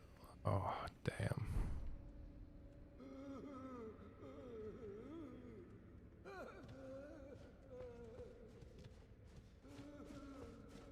Is this the one with the giant jar?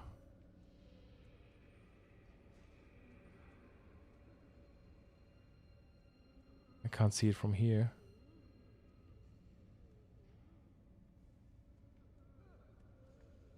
I think it's the one with a giant jar, right? I'm just wondering because I don't know if these assets, like these iron balls, are present in the others as well.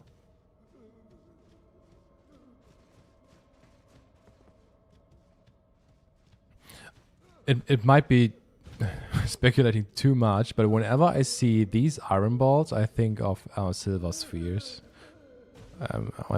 Maybe I'm just paranoid, but let's see.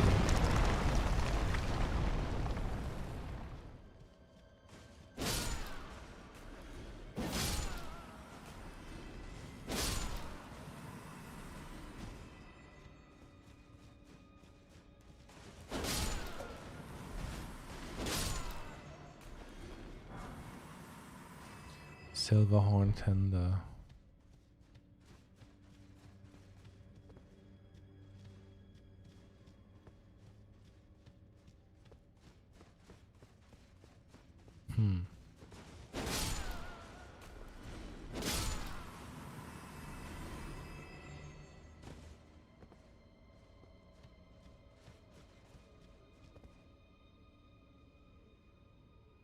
Oh yeah, there's the giant jar.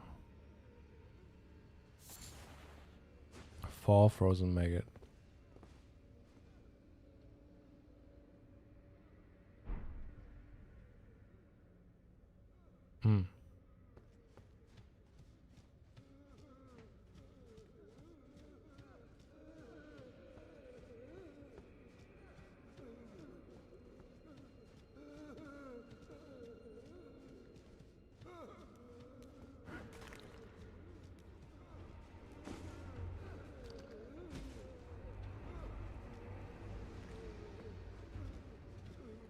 Almost all of these are crying towards these frozen maggots.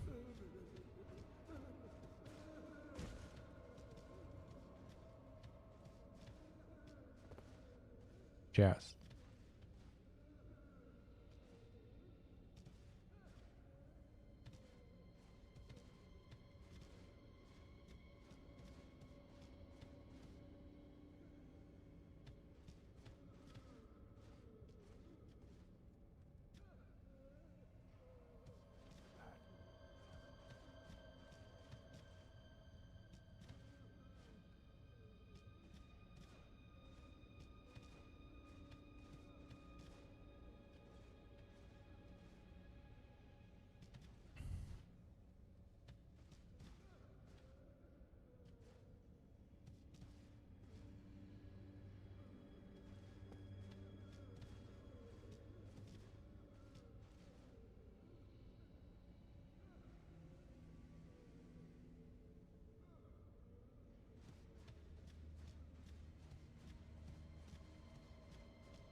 Broken room.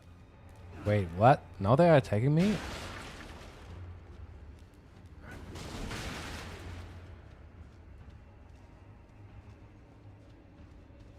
This was a pretty sus room, you know?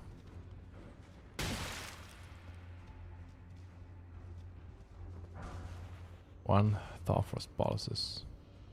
Yeah, Thorfrost Bottles and this iron jar. It was exactly 14 chairs. That was what I was counting. I had to count multiple times because I was overlooking one.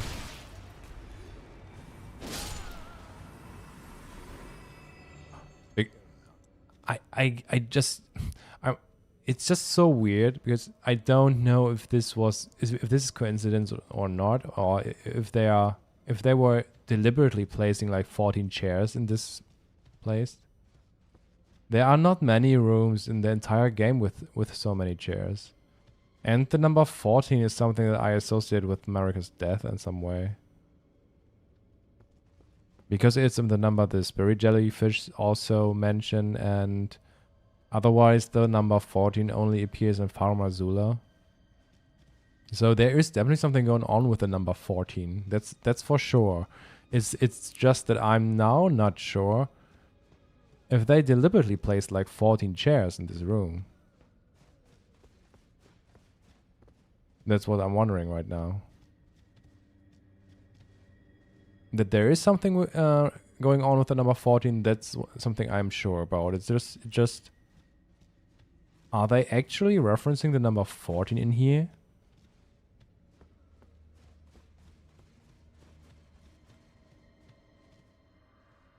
Not the jar, anything but that. I promise I won't ever do it again. I swear, living a saint should be. Please.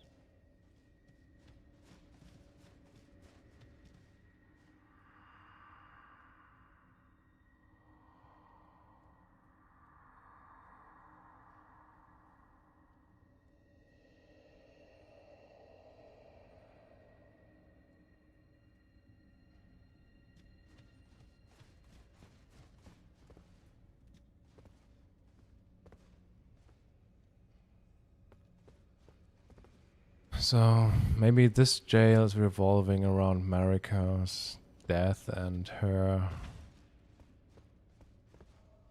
and the Black Moon of Noxtella, because I think this giant jar is like referencing the Black Moon of Noxtella, which carries a similar concept as a giant graven mass.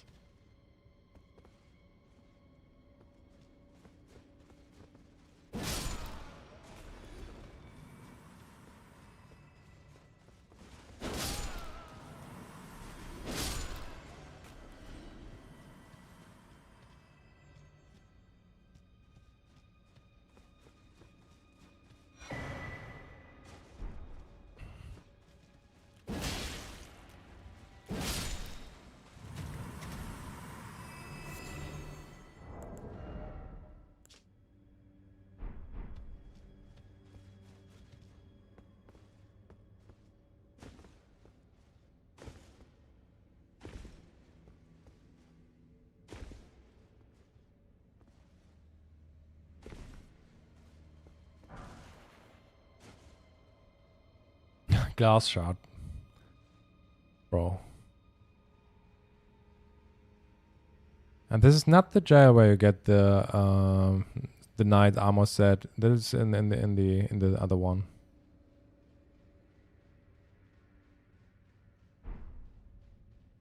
Glass shards are something that I usually...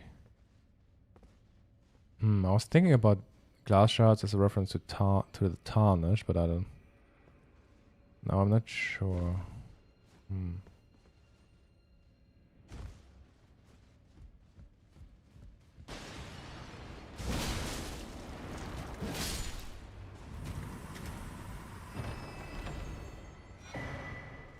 Hefty cracked parts.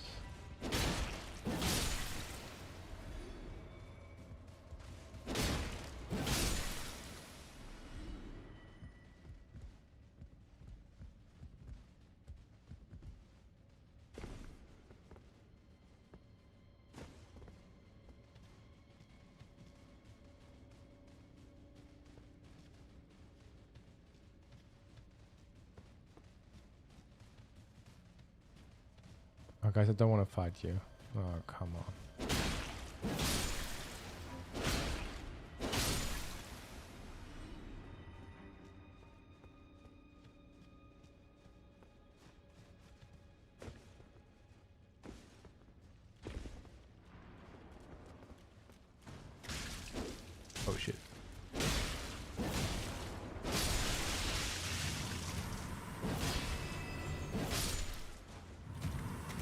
But I'm glad that I made you a believer, Dark Moon.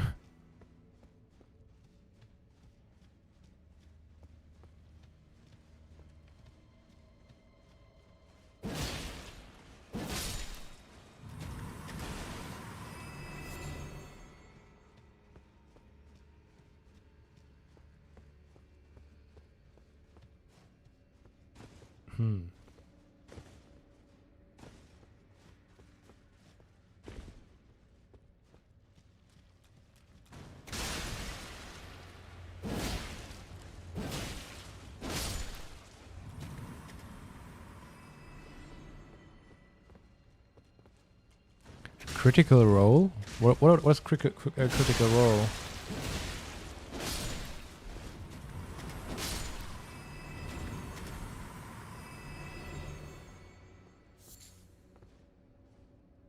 Isn't Critical Role this D&D group?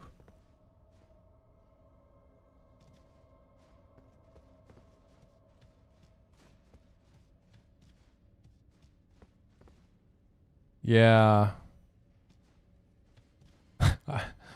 I haven't watched a lot of the streams or videos, but I have watched the first season of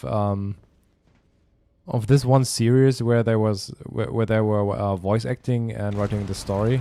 I forgot what it's called. I think it's on Amazon Prime.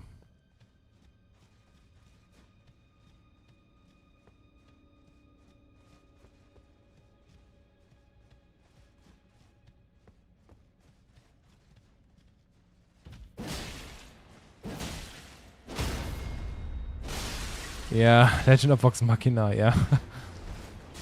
But there's already is another series that they are producing, I think.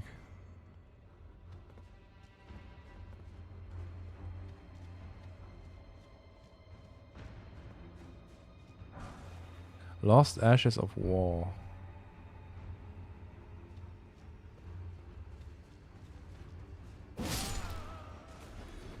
The Mighty Nine. Yeah, I think that's it. I just saw an ad promoting this series, but I haven't watched it yet.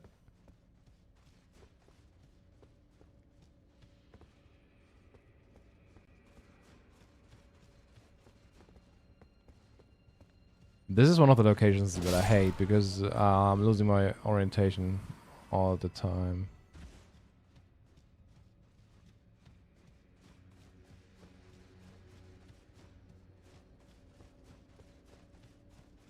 It's already pretty late in here. 2 smithing stone 6. Huh.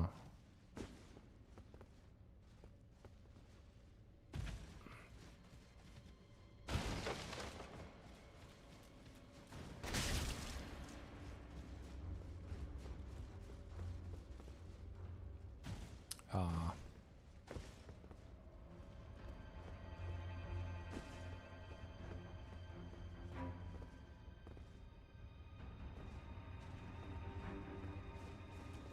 Oh shit.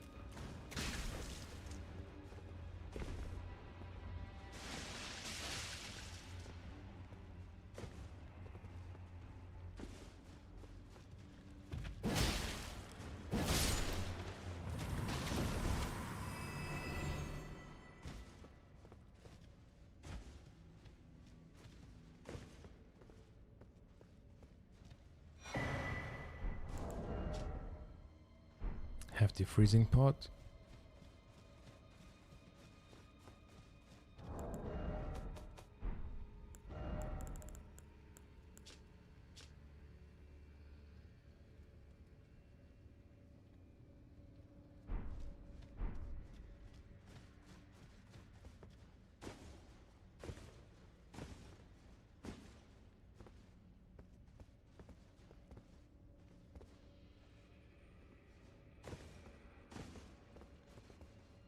Hmm.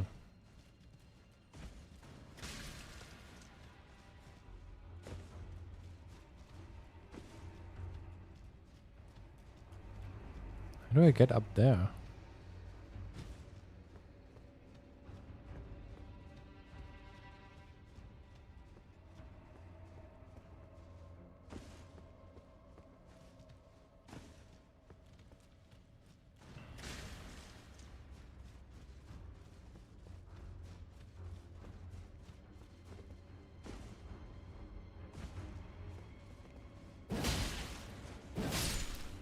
Double jump. Oh, sure. I think I forgot about that.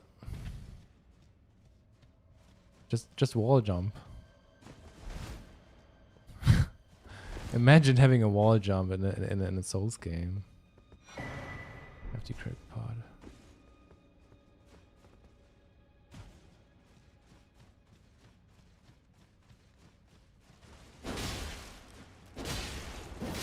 Or even a double jump. First we got the jump in Elden Ring, and then now... Oh. And then... Double jump? That would be insane.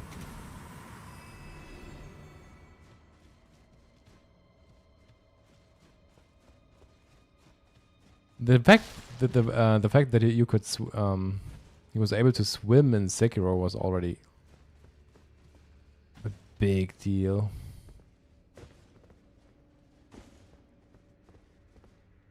Okay, I'm incredibly confused.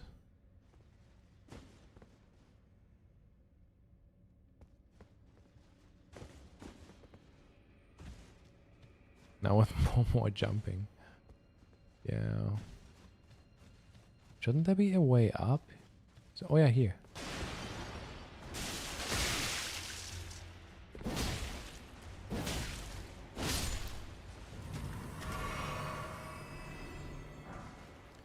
One and not meat. I have the correct pot.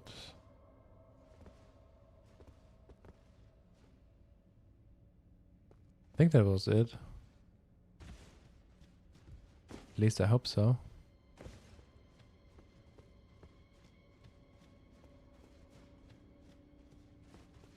What's there?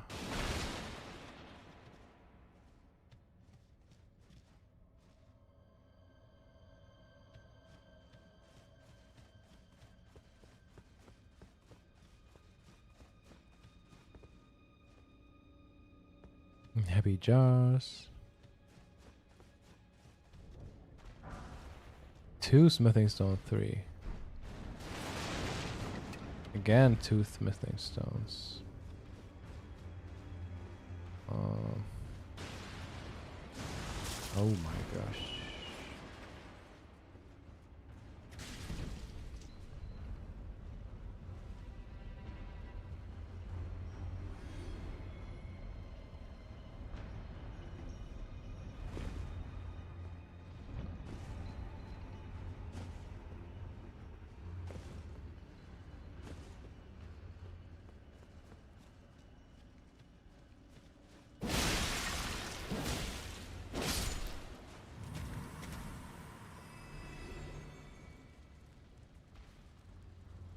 A huge jar.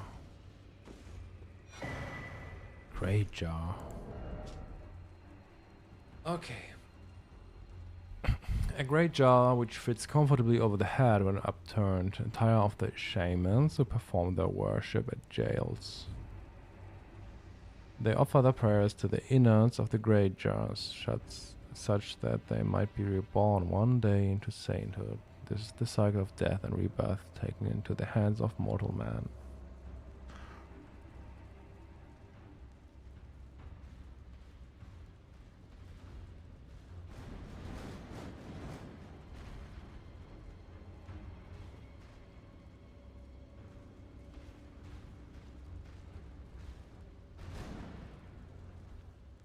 I think the description that it's the cycle of death and rebirth taken into concept by mortal man. I think it's referring to Radagon. So it's not the thing done by the shaman themselves.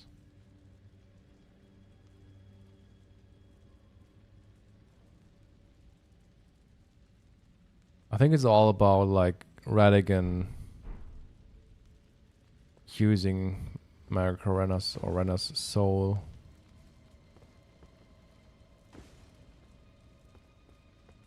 Still a bit confusing.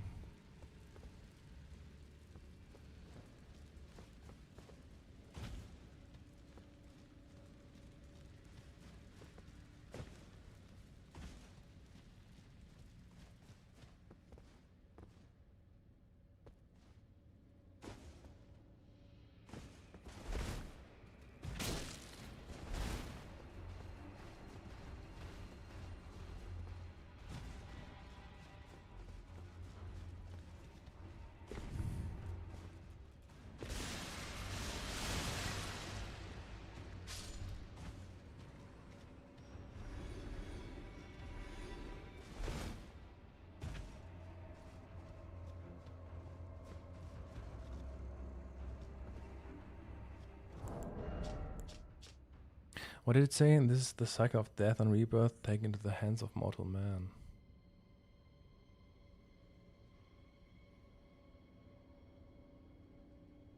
Yeah, and probably Radagon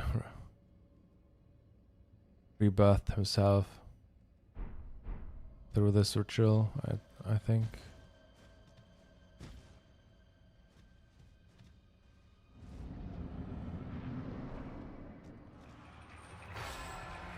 Der human sword monster on there. Stand up. Oh shit, he's parrying me.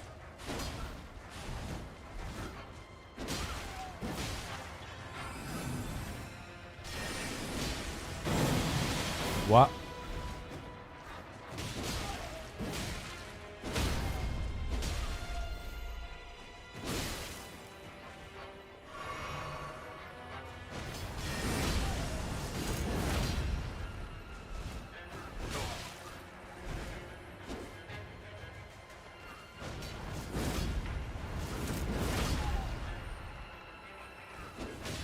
Oh my god. No!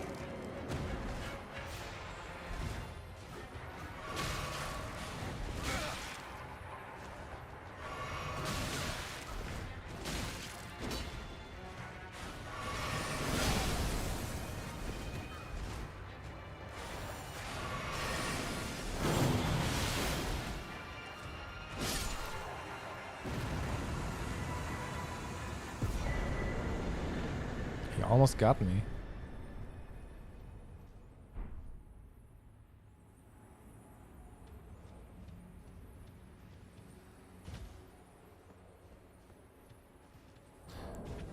The thing is, it's a weird... I don't know what parallel is going on here. Onze, a master swordsman who devoted himself to the Starline sword, realized that only Rune awaited at the end of the procession of stars and imprisoned himself in order to forestall it. However, Yosh, an apprentice who absorbed his technique, stubbornly refused to heed his master's words and spent his entire life at his side in defiance of his self-imposed seclusion.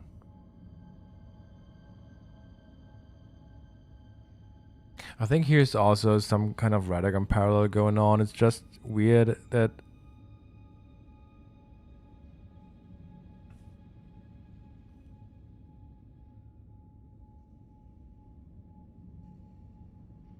Yeah, it's a weird description. Hey, Dawson. I think... so for one, I think when it comes to some swordsmen, I think it's a reference to Radagon actually, off in the distant past, because I think he was also the blind swordsman. But that's another story. It's just that I wonder if one of those two is a Radagon parallel. I have no idea what the other one could refer to.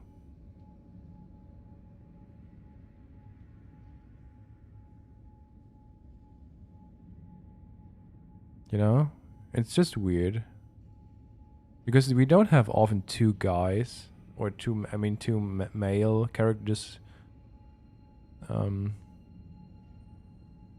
in such a situation.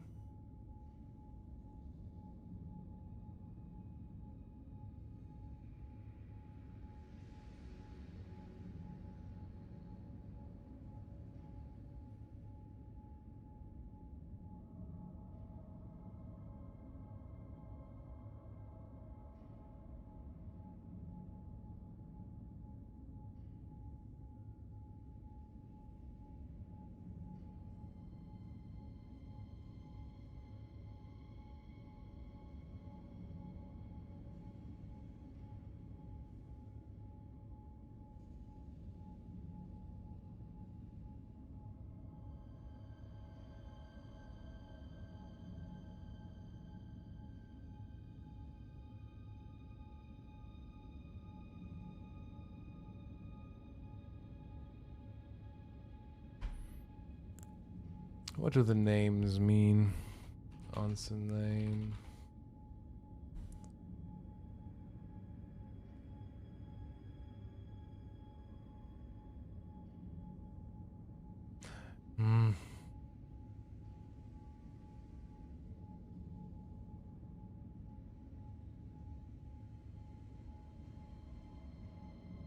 In French, it means 11.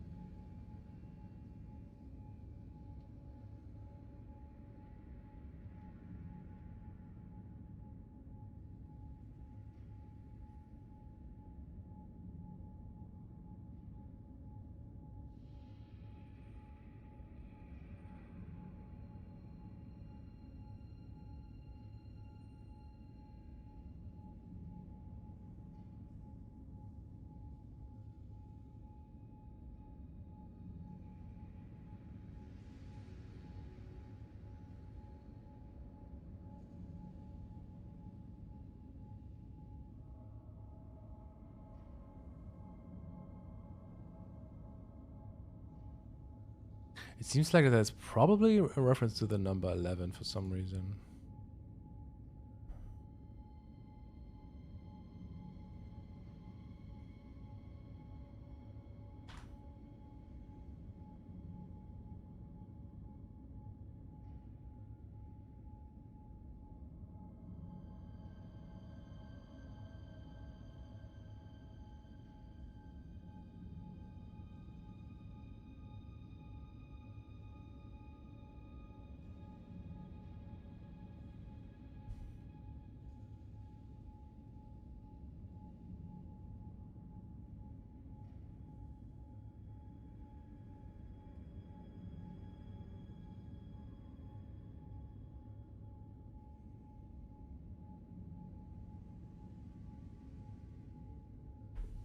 I don't know. What about the name Yosh? Well,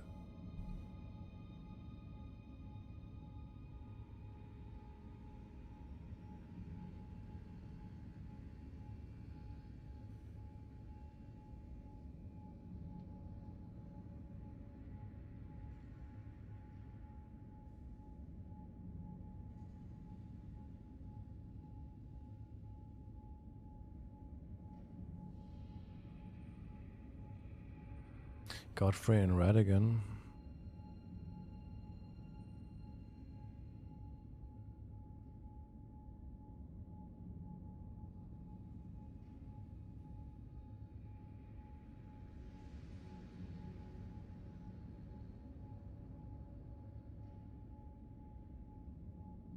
I think the Starline sword and the procession of the stars is probably referring to circumstances regarding the Elden Beast, I would say. And that the Elden Beast's goal is... So I think the Elden Beast's goal or ultimate end would be the consumption of every living being or soul in some way. So I think when it comes to the procession of the stars, the rune that awaits all of them is being sealed away.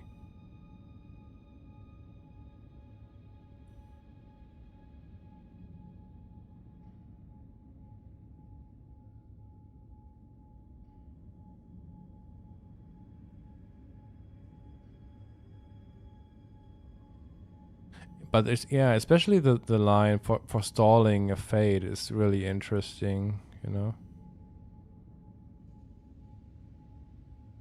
Doesn't want to rule in state order. So it's something that I could talk like hours about it, but the actual goal of the Elden Beast and the extreme of order results in a state it results also in some kind of dead world. Chaos and order have more or less the same qualities and result both in some kind of dead world where order is most often associated with stagnation. But I think I discovered the actual inspiration for the Elden Beast, order and chaos, and all these and this cosmology in general. And when it comes to the Elden Beast, it's about consuming every soul and suppressing it. That's what the whole what the description of suppressing souls is about. The Elden Beast wants to consume and suppress all these all souls in the end. There's even an interesting double meaning in the remembrance of a lord and a god. The remembrance of a lord and a god says something about like because a lord and a god is all that the world needs. And you might think first that it is about the rival or the rivalry between you as the Lord of the Earth Tree and Radahn as Miquella's Lord. But there's a double meaning hidden in it where it is actually about the Lord and the God, the Elden Lord and the Elden Beast within is everything the world needs because everything else will be sealed away. I will have to that's something that I have to explain probably more.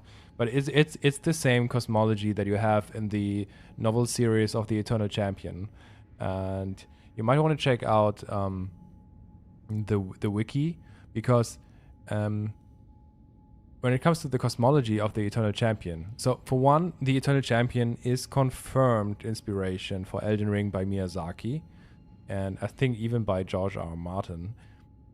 And you have the same cosmology of chaos and order, and both extremes result in some kind of dead world. And what's really interesting is you even have an interesting being. It's called the original insect. Sometimes it's also described as the great consumer. And it's an weird insect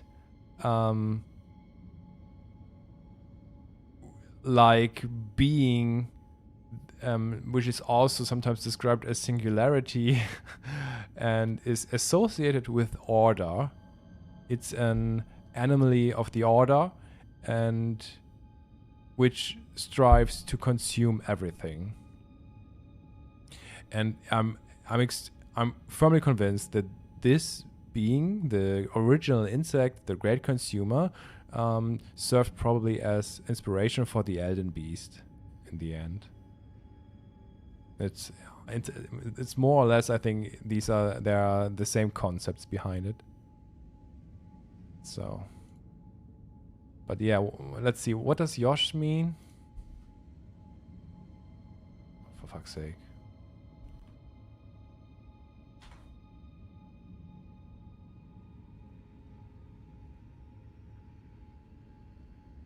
Okay, good, righteous, virtuous, or lucky.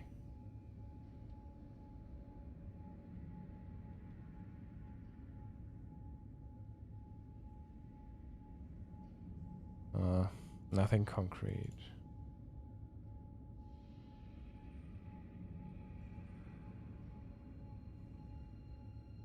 The Greater Will don't have good intentions now. I mean, the Greater Will is more or less the antagonist. Everything revolves around like Maricarena opposing the Greater Will.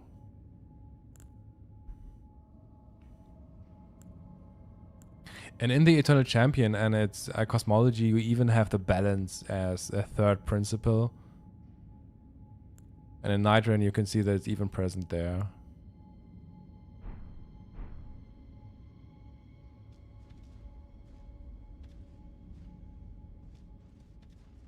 Okay, guys, I know we still have one jail ahead of us, but I'm already... it's already bad time for me. I need some sleep, and because I need to stand up early tomorrow again.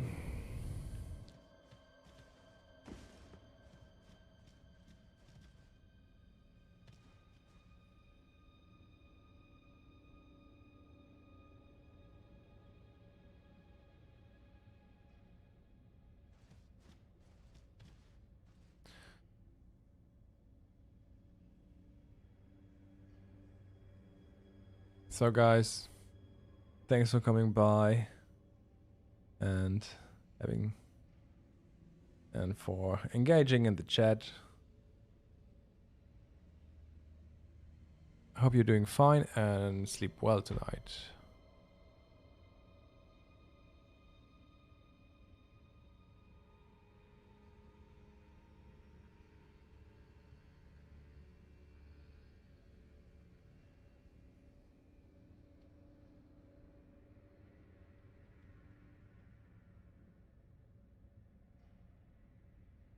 Bye bye guys.